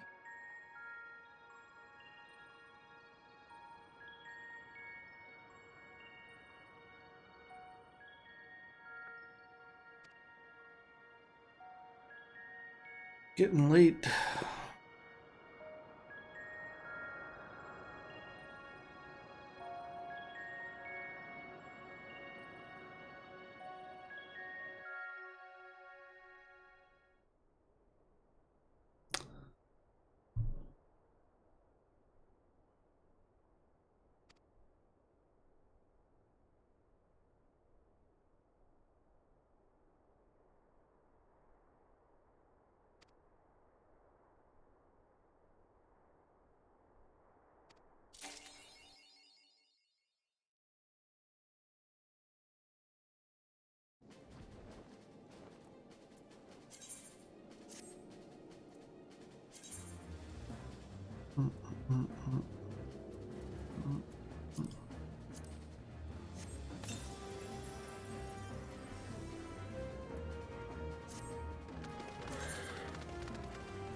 Okay.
All right.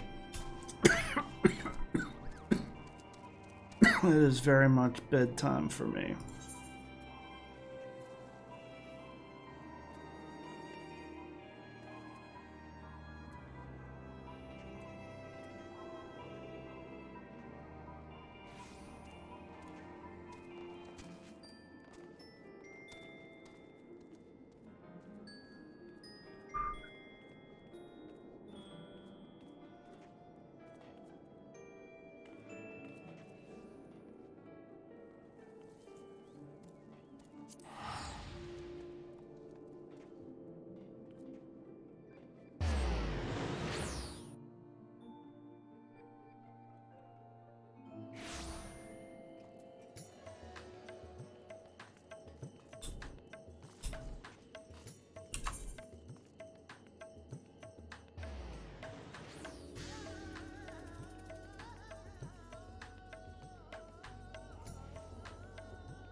That's right.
Make way for the saplings, Kupo.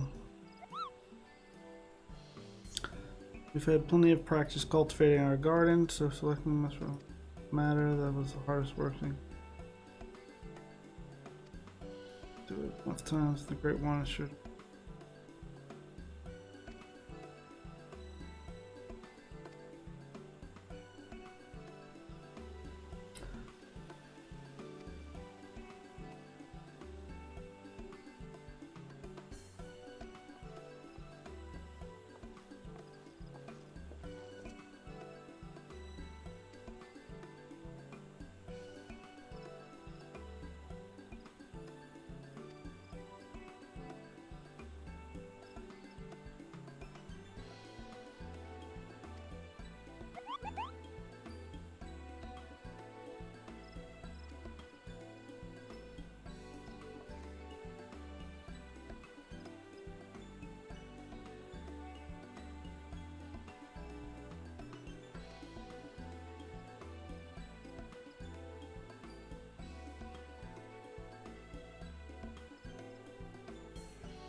Time to go to bed.